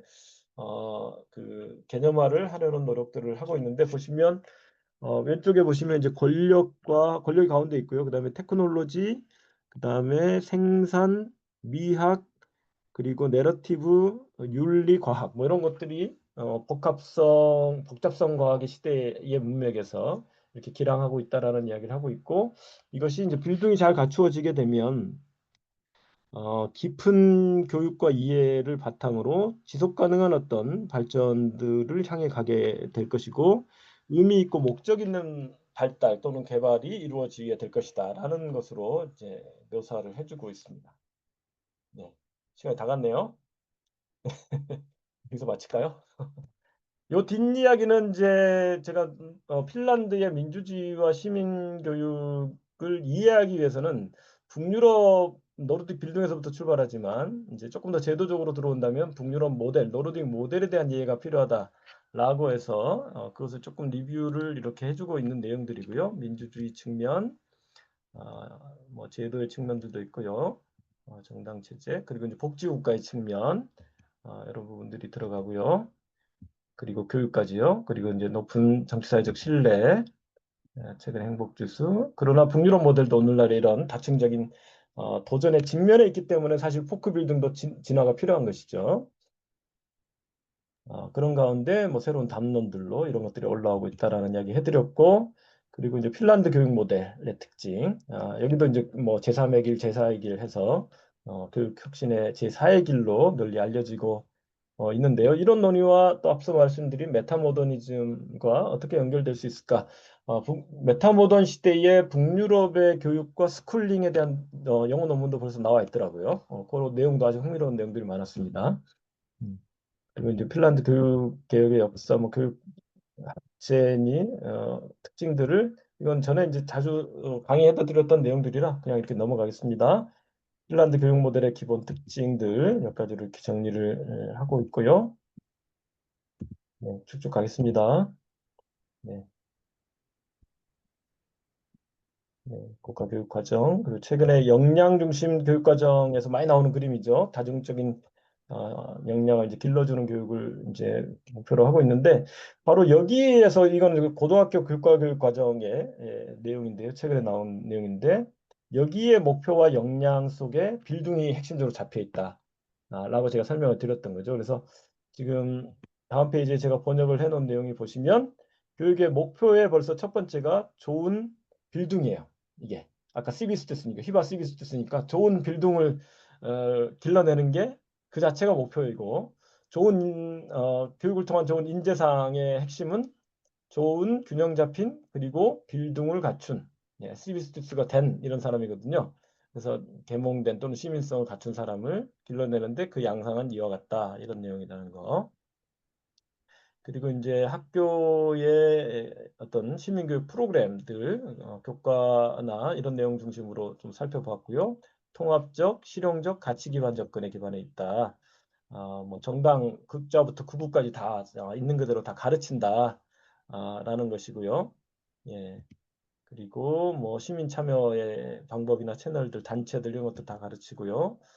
스스로 이제 탐구해 보도록 하는 그런 내용들이 많고, 미디어 리터러시도 오늘날 대단히 강조하고 있다는 내용이 들어가 있고요.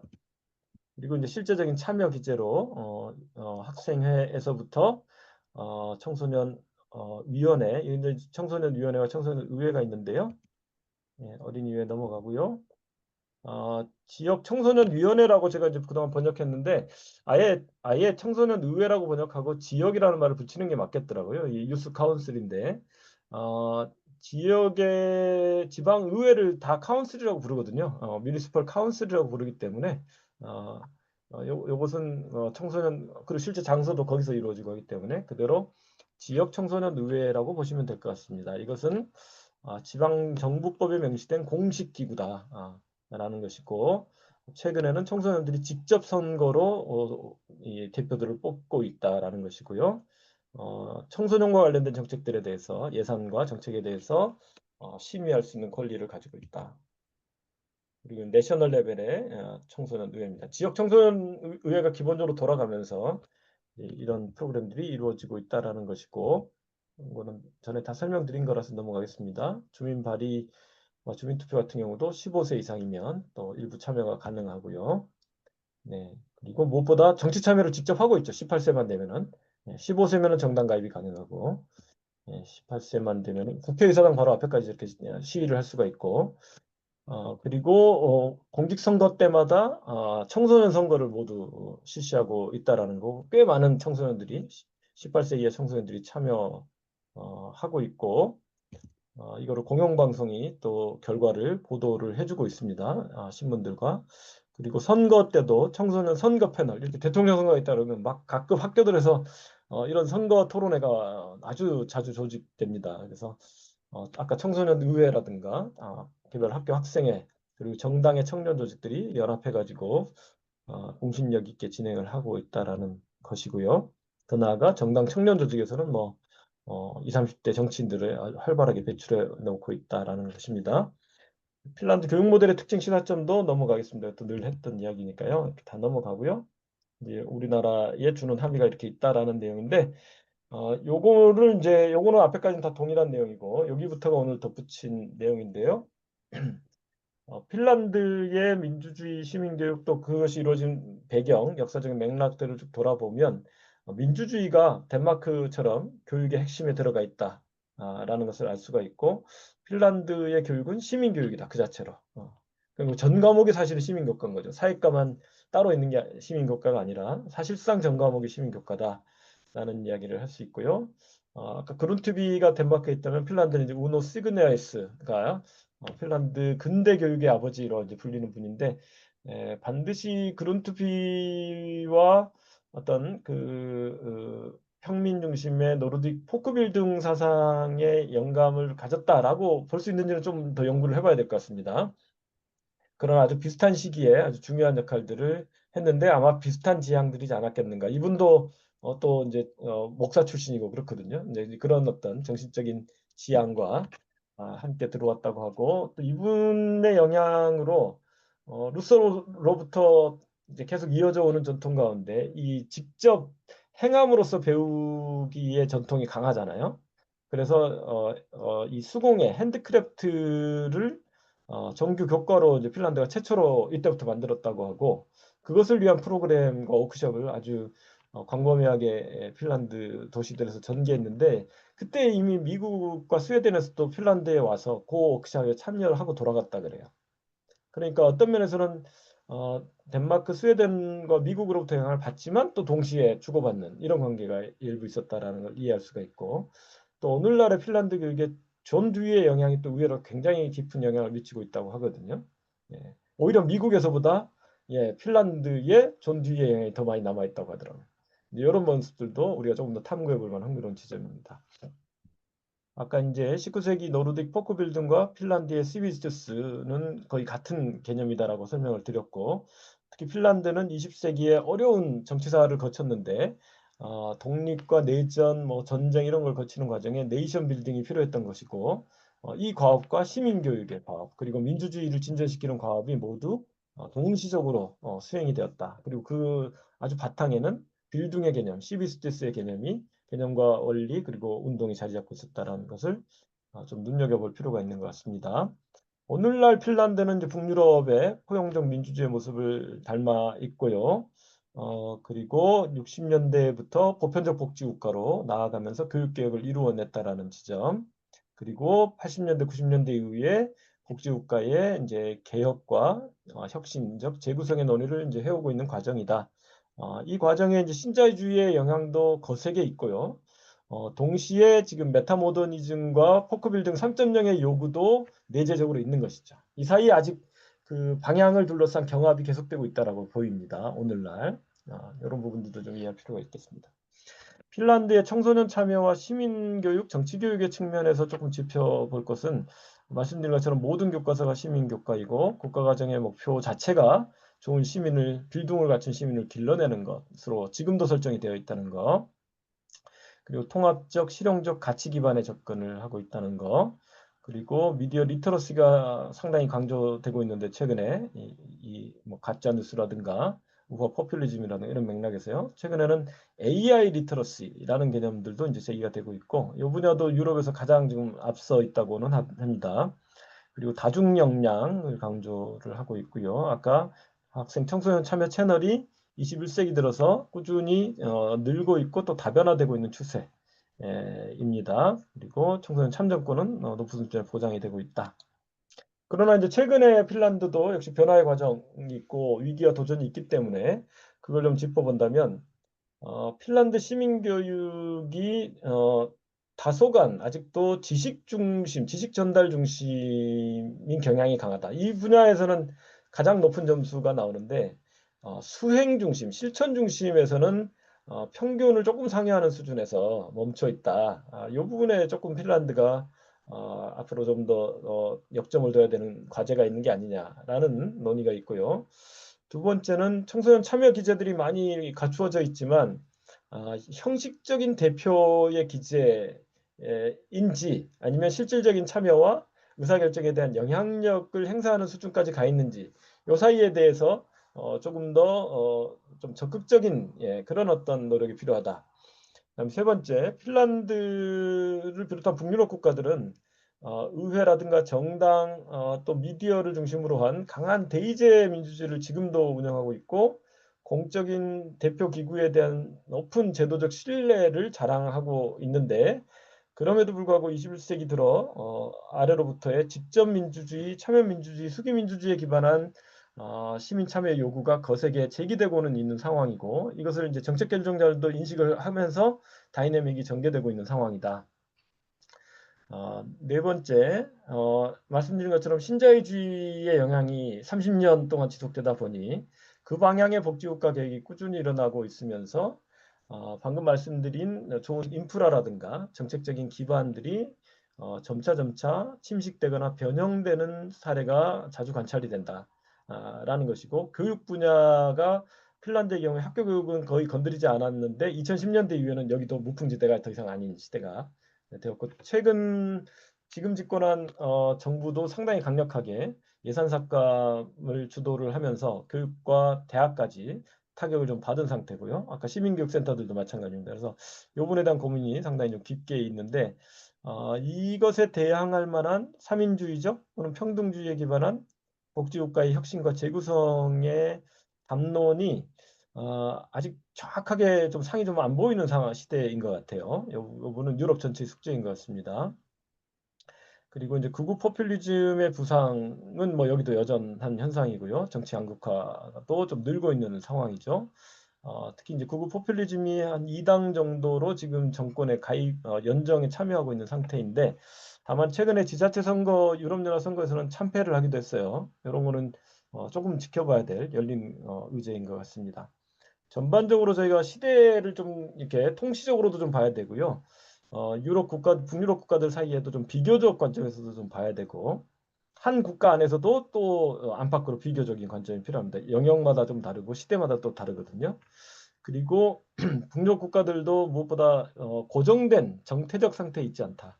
그렇기 때문에 입체적이고 역동적인 관점으로 오늘날 그들도 위기와 도전에 당면하면서 그것을 능동적으로 헤쳐나가기 위한 여러 가지 노력들을 기울이고 있다는 그런 동태적 관점에서 변화상을 보기 위한 노력이 필요하다고 생각합니다. 이러한 시대의 노르딕 포크빌딩 3.0이 어떻게 전개될지 지켜보자라는 것이고요. 이것이 이제 우리에게 주는 함의는 무엇이냐라는 것으로 오늘 논의를 마감을 하겠습니다. 줄기차게 제가 이제 밀고 있습니다. 민주주의 교육 시민성은 뗄래야 뗄 수 없는 대단히 밀접한 개념이자 중요한 어떤 영역들이다, 의제들이다라고 보고 민주주의 교육 시민성 체제라고 할 만한 것이 있을 수 있겠다. 그리고 그것의 어떤 혁신적인 재구성이 지금 필요한 시점이 아닐까라고 생각을 합니다. 지금 우리가 당면한 이 지난 6개월간의 이 소동과 위기를 혁신의 기회이자 모멘텀으로 살렸으면 좋겠다라는 것이고요. 또 그렇게 살리지 않고 소비해버리면 더 큰 위기가 올 가능성도 배제할 수 없다라는 경각심이 있습니다. 그리고 이 과정에서 특히 한국 민주주의와 교육의 민낯이 많이 드러났지 않았느냐라는 생각이 들고 5년 뒤, 10년 뒤에 더 심각한 위기의 재발을 막고 한 단계 다른 민주주의로 질적인 도약과 전환을 실현하기 위해서 지금 우리가 무엇을 해야 될까라는 고민을 해보고 있습니다. 민주주의 교육 시민성의 연관에 주목하면서 한편 민주주의를 온전히 회복하고 혁신하기 위한 노력이 다각도로 이루어져야 될 것 같습니다. 최근에 이제 그 K민주주의 이야기가 많이 이제 되고 있고 아마 오늘 선거 결과 이후 새롭게 정부가 출범하게 된다면 그 방향으로 상당한 정도의 제도 변화나 정책적인 어떤 투여가 일어나지 않을까라고 조심스럽게 기대를 해보고 있는데요. 이러할 때 우리가 아주 역동적인 민주주의의 상을 잘 살려가야 되겠다라는 것이고 동시에 시민교육의 새로운 상과 방향 그리고 경로를 적극적으로 탐색해 가야 될 시점인 것 같다라는 겁니다. 그래서 철학적인 깊이도 굉장히 중요하다는 생각이 들어요. 이제는 우리가 혁신학교 운동을 했지만 존 듀이를 현장에서 제대로 소화를 못한 가운데 그 일부를 따다가 이렇게 정책화하는 경향들이 높거든요. 아까 루소의 에밀도 아직 소화가 안 된 것 같은 생각이 들 때가 많아요. 예. 노르딕 빌딩은 말할 것도 없고 그러면서도 동시에 또 우리 안에 내재적인 역사적인 맥락들이나 또 원천들이 있으니 또 그런 것들은 아주 적극적으로 잘 재발견해내면서 철학적인 깊이를 좀 다져가고 해외 사례들과도 비교 연구들이 필요해 보입니다. 그리고 한국형 시민교육 모델을 잘 정립해 갔으면 좋겠다. 우리 12월 연구소가 그 중간에서 아주 좋은 마중물 역할, 또 의제 설정자의 역할, 또 때로는 중요한 연구의 생산자 역할 이런 것들을 다층적으로 해내면서 메타모던 시대의 빌딩과 한국형 시민교육의 길을 모색해 갔으면 합니다. 네, 이상으로 제 강의를 일단 마치겠습니다. 감사합니다. 네, 감사합니다. 시간이 좀, 메타모던, 예, 네, 시간이 좀 말씀하십시오. 길어졌는데 우리 한 9시 20분까지 해도 되죠? 네, 바쁘신 분들은 또 먼저 일어서셔도 되겠고요. 네.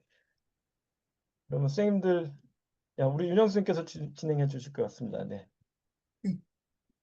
먼저 저희 전현진 선생님께서 채팅창에 메타모던에 대한 이해를 돕는 글을 올려주셨는데 마이크 켜시고 교수님 강의와 강의에 대한 뭐 질문이나 아니면 덧붙이는 말씀과 더불어서 채팅창에 올려주신 것도 같이 설명을 부탁드립니다.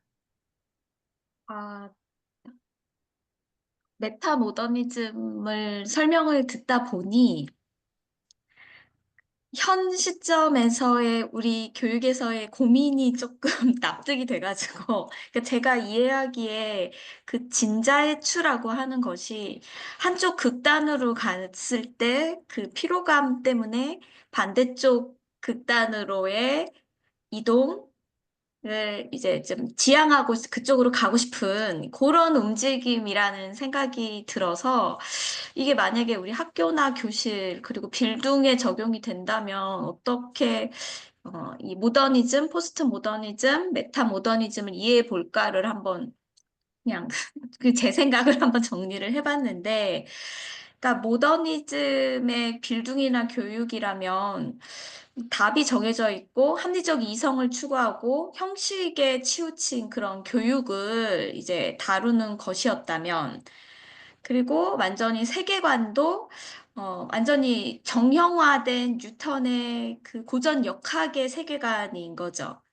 모든 것을 다 알 수 있고 우리가 다 측정할 수 있다는 전제하에서 이루어지는 세계관이기 때문에 학생 너도 내가 다 알고 있고 교사 나도 네가 나를 다 알고 있고 그런 존재론 속에서 이루어지는 수업이 모더니즘에 의한 그런 빌딩이나 그런 교육이 될 것 같다는 생각이 들었고 그다음에 포스트 모더니즘에서의 그런 기치하에서의 빌딩이나 교육은 과거보다는 조금 더 불확실성이 커지고 그러니까 세계관이 이제 뉴턴의 고전 역학에서 탈피해서 불확정성의 원리라든지 양자역학의 세계관으로 들어오는 그런 세계인 거예요.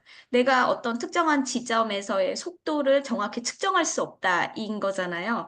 이제 그러다 보니까 정답은 알 수 없는 거고 정해져 있지 않고 모든 것은 불확실하다.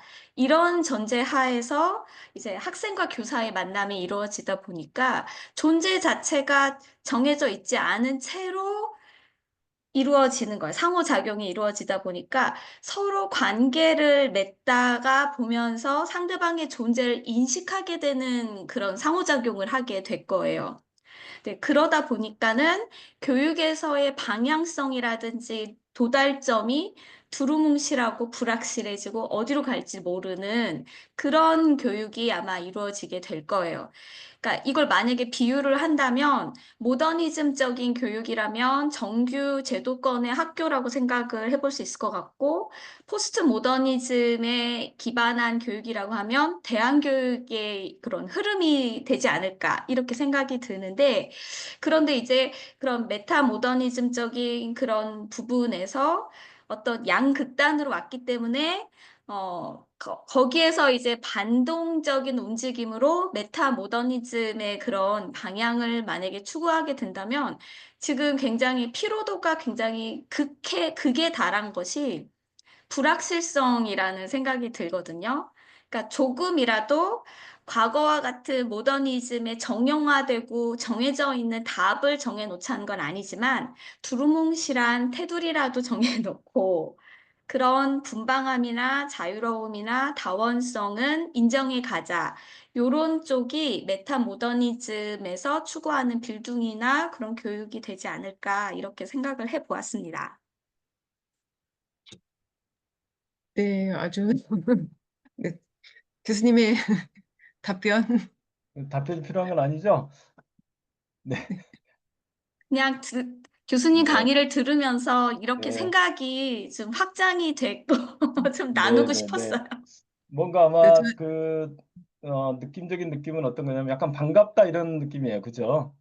지금 무언가 좀 우리가 고민이 그동안 좀 정체되어 있고 좀 막혀 있었는데 그걸 좀 뚫어주는 또는 해결을 시켜주는 새로운 어떤 패러다임 또는 새로운 관점의 등장이 신선하고 반갑지 않은가 이런 생각이 듭니다. 그래서 저도 왜 제가 이 메타모던이나 메타모더즘에 이렇게 공명을 했을까, 지나간 책을 왜 다시 떠들러 왔을까 생각을 해봤더니 무언가 조금 저 자신도 이론의 피로를 느끼고 있었던 것 같아요. 예, 이론의 피로.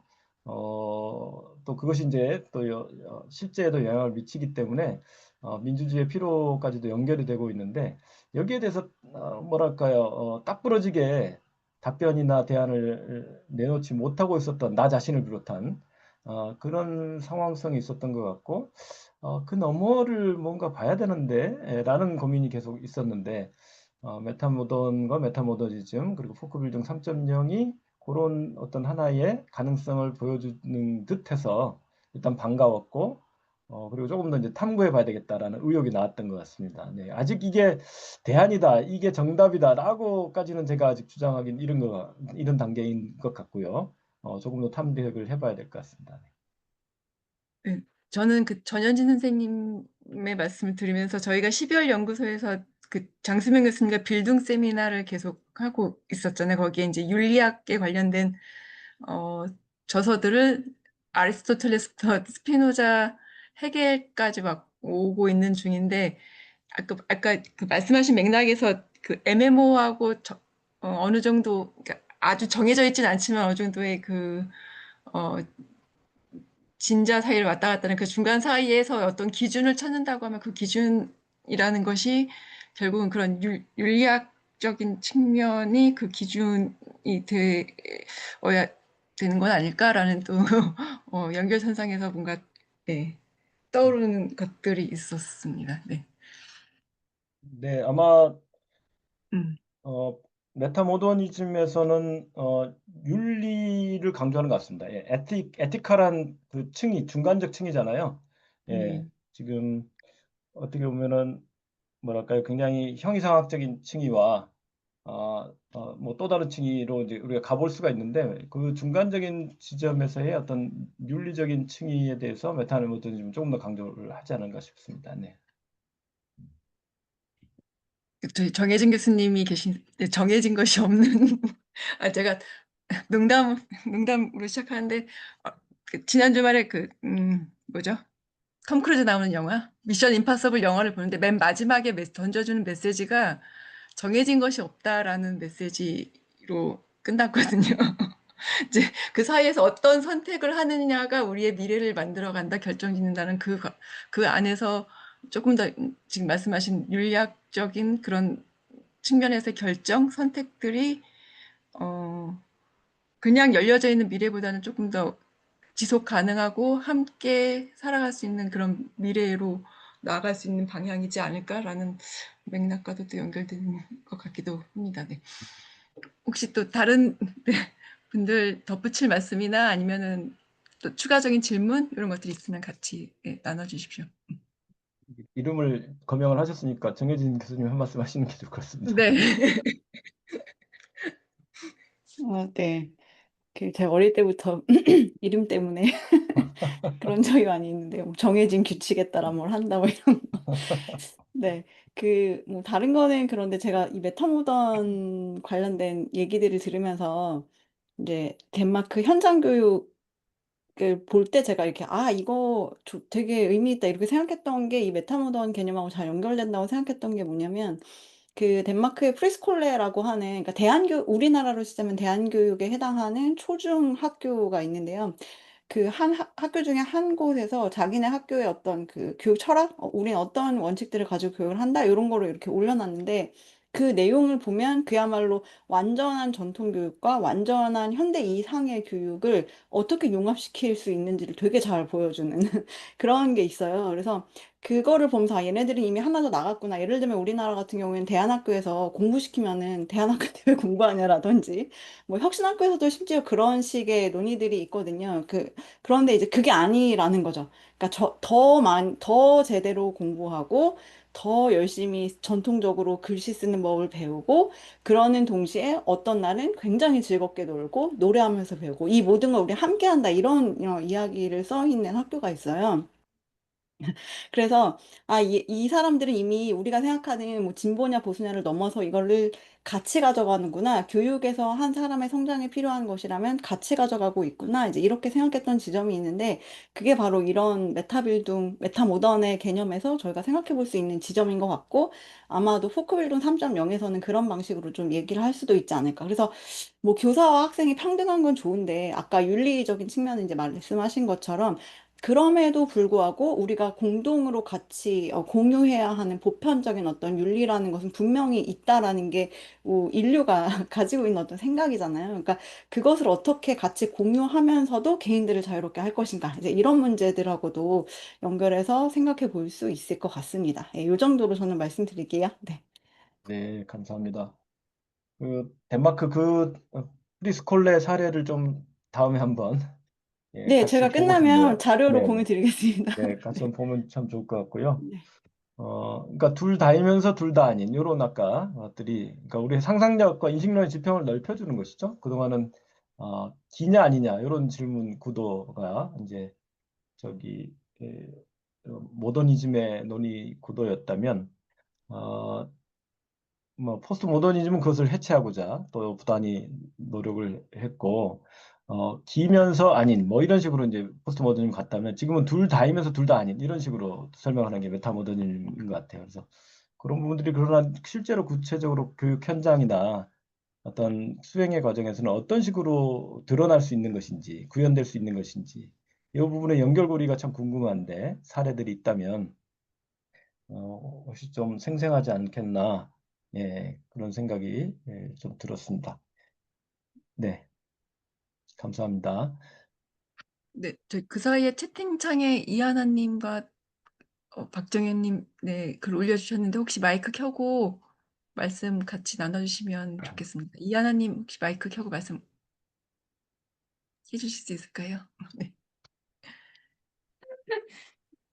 오늘도 강의 너무 잘 들었고, 저는, 그, 10년 전에 덴마크 포카이스쿨을 다녔었는데, 그 이후로 계속해서 좀 공부하고 싶은 것들이 계속 생겨나고, 그래서 우연히 정혜진, 교수님 페이스북에서 보고 이제 이런 수업을 듣게 되었어요.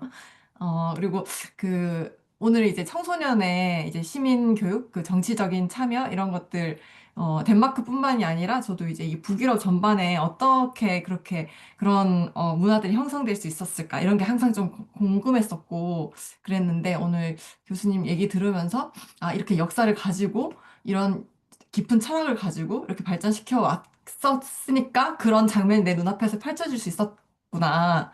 이제 그런 것들이 좀 이해가 됐던 것 같아요. 저는 덴마크 갔다 오고 나서 너무 여기서 고향이 그러니까 엄청나게 자극을 받아가지고 왜냐면 저도 학창 시절에 너무 답답했던 게 있었거든요. 이제 정치적인 상황과 전혀 유리된 어떤 그 학교 교육을 받으면서 공교육을 받으면서 좀 답답했던 게 있었어요. 좀 더 알고 싶고 세상에 대해서 이제 그런 것들이 있었는데 그런 것들이 이제 이 덴마크나 이런 청소년들은 너무 어린 시절부터 실제 정치 활동과 이 내 삶과 또 학교에서 공부하는 것과 이제 모든 것들이 이렇게 쫙 연결이 되어 있는 게 너무 신기하고 그 학생들이 이렇게 어릴 때부터 유권자의 입장도 아직은 아닌데도 이제 곧 첫 투표를 하는 걸 미리부터 준비하는 이 모습이 저 때만 해도 학생들 공부해야 되니까 정치에 대해서 관심 갖는 거 위험하다 한다거나 아니면은 뭐 이렇게 오히려 민주 시민으로서 커갈 수 있는 여러 가지 가능성을 어릴 때부터 너무 이렇게 차단이 되어진 상황에서 이제 컸던 저는 이제 그랬고 제가 또 만났던 대안학교 학생들 저도 이제 강사나 교사 활동을 대안학교에서 잠깐씩 이렇게 한 적이 있었는데 이제 그때 만난 학생들도 그렇게 차이가 많이 느껴지진 않았었거든요. 근데 이제 지금은 또 되게 다르겠지만, 아무튼 그런 모습을 보면서 아쉬움이 많이 있었는데, 그런 것들을 앞으로 오늘 이제 투표도 이렇게 이루어지고 했는데, 더 좋아지지 않을까, 이런 저는 희망을 좀 많이 갖고 있습니다. 네, 고맙습니다. 계속 참여해 주셔서 감사드리고요. 마크도 그렇고 핀란드도 그렇고 예, 그 10대 때부터 정치에 대한 자연스러운 관심들 가질 수 있고 또 필요하다 자신이 원한다면 스스로 대표가 되어볼 수도 있는 그런 기제가 이제 잘 작동하고 있다는 것이죠. 그런데 우리의 경우에 이제 교육의 정치적 중립성 요것 때문에 이제 한 발짝 또 못 나가는 측면이 있잖아요. 그런데 정작 리박스쿨은 할 거 다 돼. 그죠?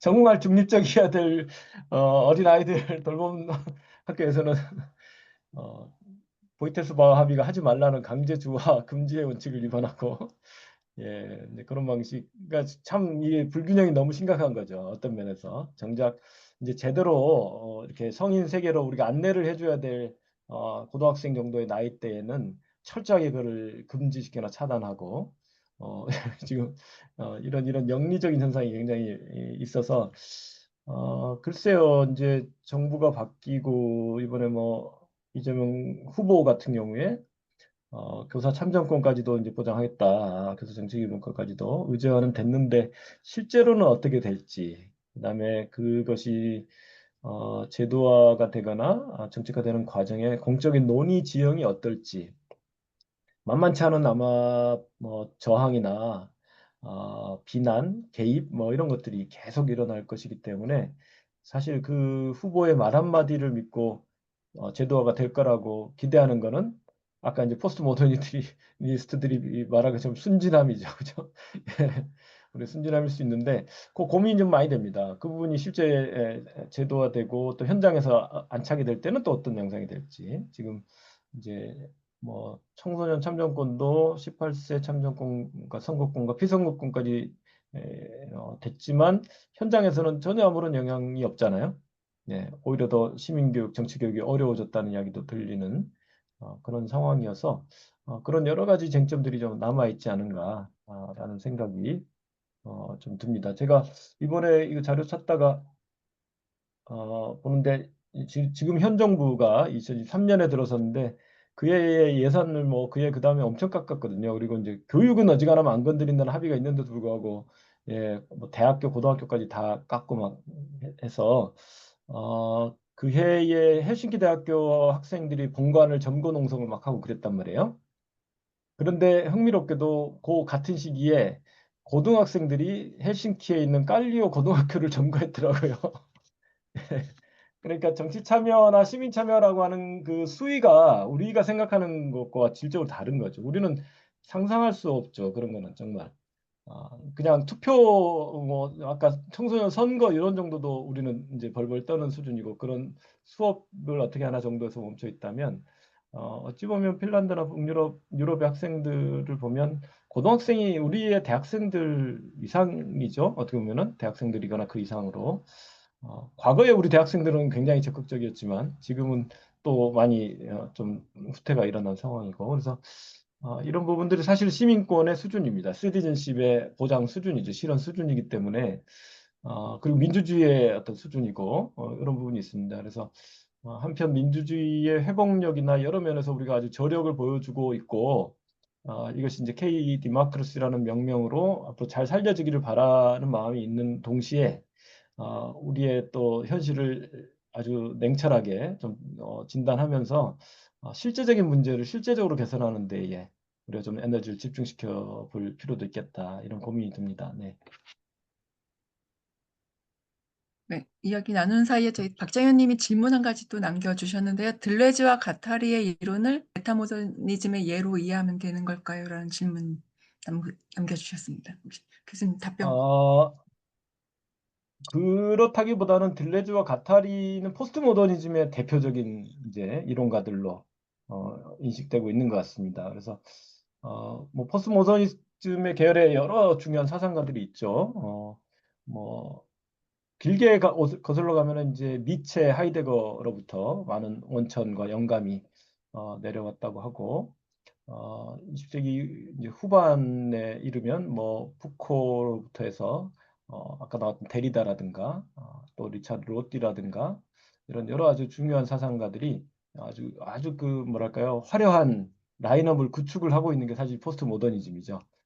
그런데 그것의 정점에 사실 들레즈가 있다. 이렇게 이제 우리가 보통 이해를 하는 거죠. 그리고 들레즈의 뭐 여러 또 통섭적인 철학사 작업들이 있었고 또 그것을 가지고 일종의 사회 이론, 실천 이론 또는 윤리 이론으로까지 나아가고자 했던 기획들이 있었던 것이고 그런 부분들이 국내에도 90년대 말, 2000년대 초반에는 뭐 선풍적이었던 것 같습니다. 들레즈, 가타리 특히 들레즈에 대한 어려운데 잘 모르겠는데 하여튼 알아야 되는 그런 사상가여서 뭐 책도 많이 나왔고 뭐 관련된 세미나나 뭐 강의나 특강이나 이런 것들도 아주 많았던 것 같습니다. 그런데 그럼 어떻게 보면 굉장히 우리 안에 다 들어와 있는 거죠. 이런 이론들이 기본적으로는 다 들어와 있고 우리도 오늘날 뭐 거대 주체를 상정하고 운동을 하거나 어떤 역사 발전의 어떤 법칙적인 완결성을 신봉하거나 이러지는 않잖아요.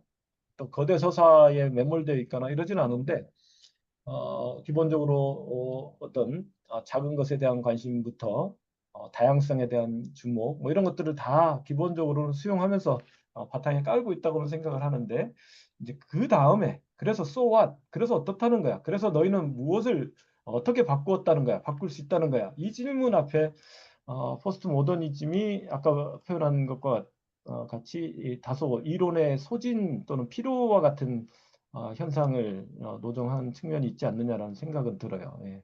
물론 포스트 모더니즘도 이렇게 고여 있는 것이 아니라 계속 파생되고 어떤 면에서는 포스트 휴머니즘까지 이어지는 담론들도 포스트 모더니즘과의 아주 직접적인 연관들을 갖고 발전하기 때문에 이렇게 뭐랄까요 그 하나의 스냅샷으로 단면을 찍어가지고 비난하는 것은 온당치 않을 수는 있겠죠. 그런데 어쨌든 좀 큰 시대 구획의 관점에서 보자면 한 사이클이 조금 마감에 접어든 게 아닌가라는 생각은 들어요. 저로서는. 네. 그래서 저 자신은 뭐 포스트 모더니즘에 그렇게 깊게 들어가지는 않았었고 개인적으로는 이제 하버마스를 이제 석사 때 전공을 했고 논문을 썼고요. 그리고 이제 한나라ete 굉장히 좋아하잖아요. 이거는 여러분 다 아시잖아요. 그래서 사실은 공론장 이론을 중심으로 수기민주주의 이론까지 요 계보, 그러니까 비판 이론의 계보에 좀 더 가깝죠. 서구 지성사에서 보자면 또는 이제 좀 거슬러 가자면 이제 한나라ete 뒤까지 가는 이런 입장에 좀 서 있어서 포스트 모더니즘에 대해서는 이제 그 중요한 통찰들은 취할 것은 취해 왔고, 그럼에도 불구하고 그것의 어떤 정치적인 실천적인 기획으로서의 난점이나 한계에 대해서는 다소간 비판적인 관점을 늘 견지해 온 입장에 가까운데, 저로서는 그럼에도 불구하고 이제 시대가 계속 변화하고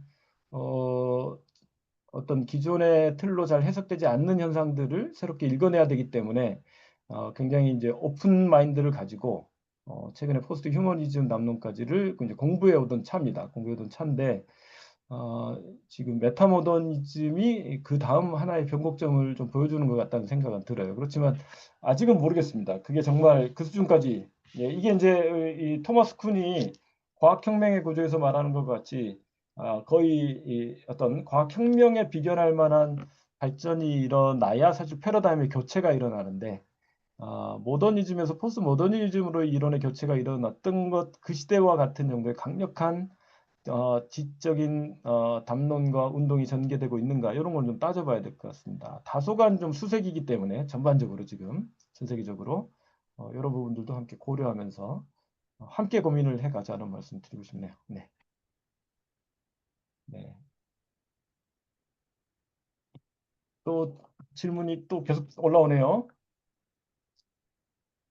네. 윤영수 선생님이 올려주신 것도 있는데요. 말씀을 하시는 게 어떨까요? 네. 아니, 제가 뭐지?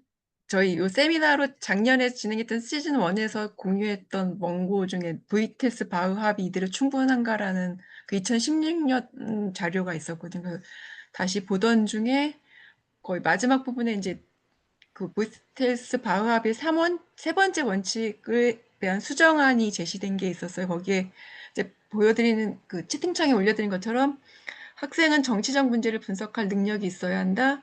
그리고 그로 인한 당사자의 상황에 스스로 투입되어야 한다. 그것은 마치 자신이 잘 이해하는 관심의 의미에서 사회적 공동생활을 위한 책임감을 고려하며 그리고 자신의 다양한 각인 안에 있는 공동체에 영향을 끼칠 수 있는 수단과 방법을 찾는 것과 같다. 라고 이제 수정을 하면서 사회적 덕행에 대한 연습이 필요하다라고 부연 설명을 하고 있더라고요. 이 부분에서 이제 메타모더님 진짜 해석이 가능하다고 생각한 부분이 자신의 다양한 각인 안에서라는 그 부분에서 내가 나라는 존재가 세상을 인식하는 것이 개개인마다 처음엔 삶의 맥락에 따라서 다 다를 텐데 그런 다양한 각인이라는 게 어떻게 보면 우리가 옳다고 얘기했던 것, 진리라고 얘기했던 것들이 그런 상황과 맥락에서는 다르게 해석될 수 있는 여지들이 있다고 이제 요 문장에서 다가왔었거든요. 근데 그렇게 다가온 것이 이제 메타모더니즘에 대한 설명을 듣다 보니까 그 이제 중간에서 사이에서 왔다 갔다 하는 그런 진동, 공명과 조금 연결이 되지 않을까라는 생각에서 혹시 메타 모더니즘적으로 이 부분을 해석하는 게 너무 또 과잉된 해석인가라고 네. 네. 우리 의미에서 한번 질문을 던져봤습니다. 네, 유정 선생님의 지식의 폭과 상상력 예, 훌륭합니다. 다만 이제 모이테스 바흐 합의 원칙은 이게 1970년대 그죠? 독일의 맥락, 독일 빌딩 교육의 맥락에서 제안됐던 건데 이게 2016년 수정안이라는 건가요? 예, 예. 2016년에 그 조금 더 풍부하게 좀 솔직하게 해설이 한번 들어갔네요, 보여서 그죠? 예, 네. 예. 뭐 넓게 보자면 연결되는 지점이 있겠다 그런 생각이 좀 들고요. 들고 아까 이제 개체성 이런 부분들도 좀 표현이 나왔는데 그죠? 개체성 아까 주의 수업 때 나왔군요. 네, 오늘 수업을 두 개 하고 있어가지고 네, 헷갈렸습니다.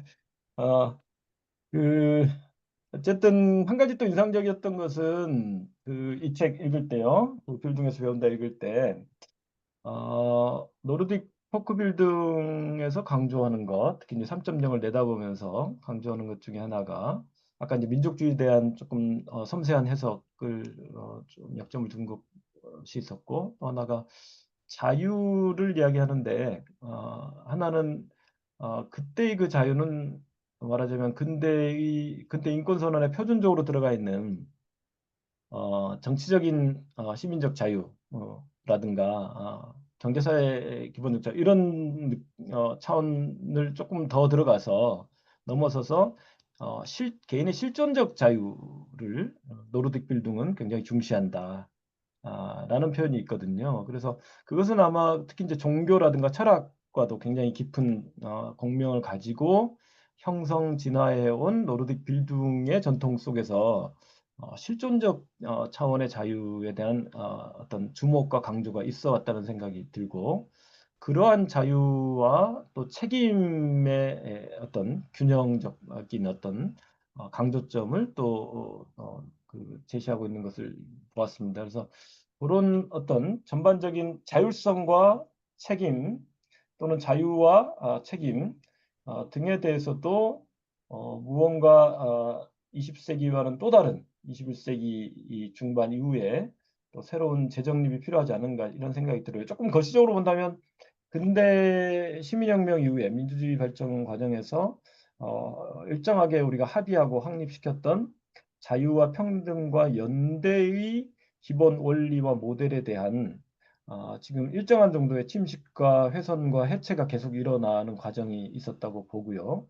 오늘날 특히 권위주의의 부상이라든지 또 신자유주의와 결합된 불평등 체제의 확산이라든지 이런 부분들이 이제 대표적인 징후들인데 이러한 위기와 도전에 대응하는 것이 단지 방어적이어서만 되는 것은 아니고 새로운 것을 우리가 적극적으로 제시할 때 그리고 그것이 뭐 넓은 설득력을 가지고 합의를 이끌어낼 때 어떤 변화가 온다고 생각을 하거든요. 이제 그런 지점에서 지금 포크빌딩 3.0이든 메타 모던이든 또는 한국 민주주의의 재도약이든 사실 우리의 고민은 어떤 면에서는 동시대적으로 비슷한 고민들을 갖고 있다. 라는 생각을 해보게 됩니다. 아마 시민교육과 관련해서도 우리가 한국적인 보이테스바흐 합의라든가 크릭 보고서 작성 같은 과업들을 미션을 좀 추진한다고 하면 그 과정에 이러한 어떤 어떤 범주들의 새로운 연결과 재구성 이거는 굉장히 중요한 작업들일 것 같아요. 예. 다 이제 우리에겐 좋은 레퍼런스들이다 이렇게 생각을 합니다. 네. 네, 이제 좀 마무리를 해봐야 될 것 같죠? 네, 혹시 끝내기 전에 꼭 말씀하시고 싶은 거 있는 분 마이크 켜시고 말씀 부탁드리겠습니다. 네, 말씀들을 참고 계신 것 같습니다. 네, 네. 교수님 보내드려야 할 듯합니다라고 성지우 네. 보내드리기 네. 싫어서. 네. 저도 여러분들 좀 보내드려야 될 것 같습니다. 네, 그럼 마무리 인사할까요? 네, 노르딕 빌딩에서 크릭 보고서까지 세미나 두 번째 세미나 3차시 오늘 여기서 마치도록 하겠습니다. 빨리 가고 싶어 말이 막 안 나오는 것 같습니다. 네, 제가 한마디만 하고 수고하셨습니다. 인사할게요. 네, 네. 네, 오늘 어쨌든 굉장히 역사적이고 정치적으로 의미가 있는 날이 아닌가 싶습니다. 그런데 이 날을 개표 방송을 뚫고 우리의 여러 선생님들과 함께 아주 의미 있는 담론의 장, 공론의 장을 열 수 있어서 개인적으로 굉장히 영광이다. 그리고 아주 오랫동안 기억에 남을 그런 세미나가 아닌가 생각이 됩니다. 앞으로 함께 우리가 좀 새로운 시작을 해볼 수 있는 그런 출발점이 되었으면 좋겠습니다. 모두 너무너무 수고 많으셨습니다. 고맙습니다. 네, 인증샷 찍겠습니다. 수고하셨습니다. 네, 네, 감사합니다. 네, 감사합니다. 수고하셨습니다. 네, 저도 맥주 한잔 하러 갈랍니다. 네. 네. 행복한 밤 보내십시오. 네.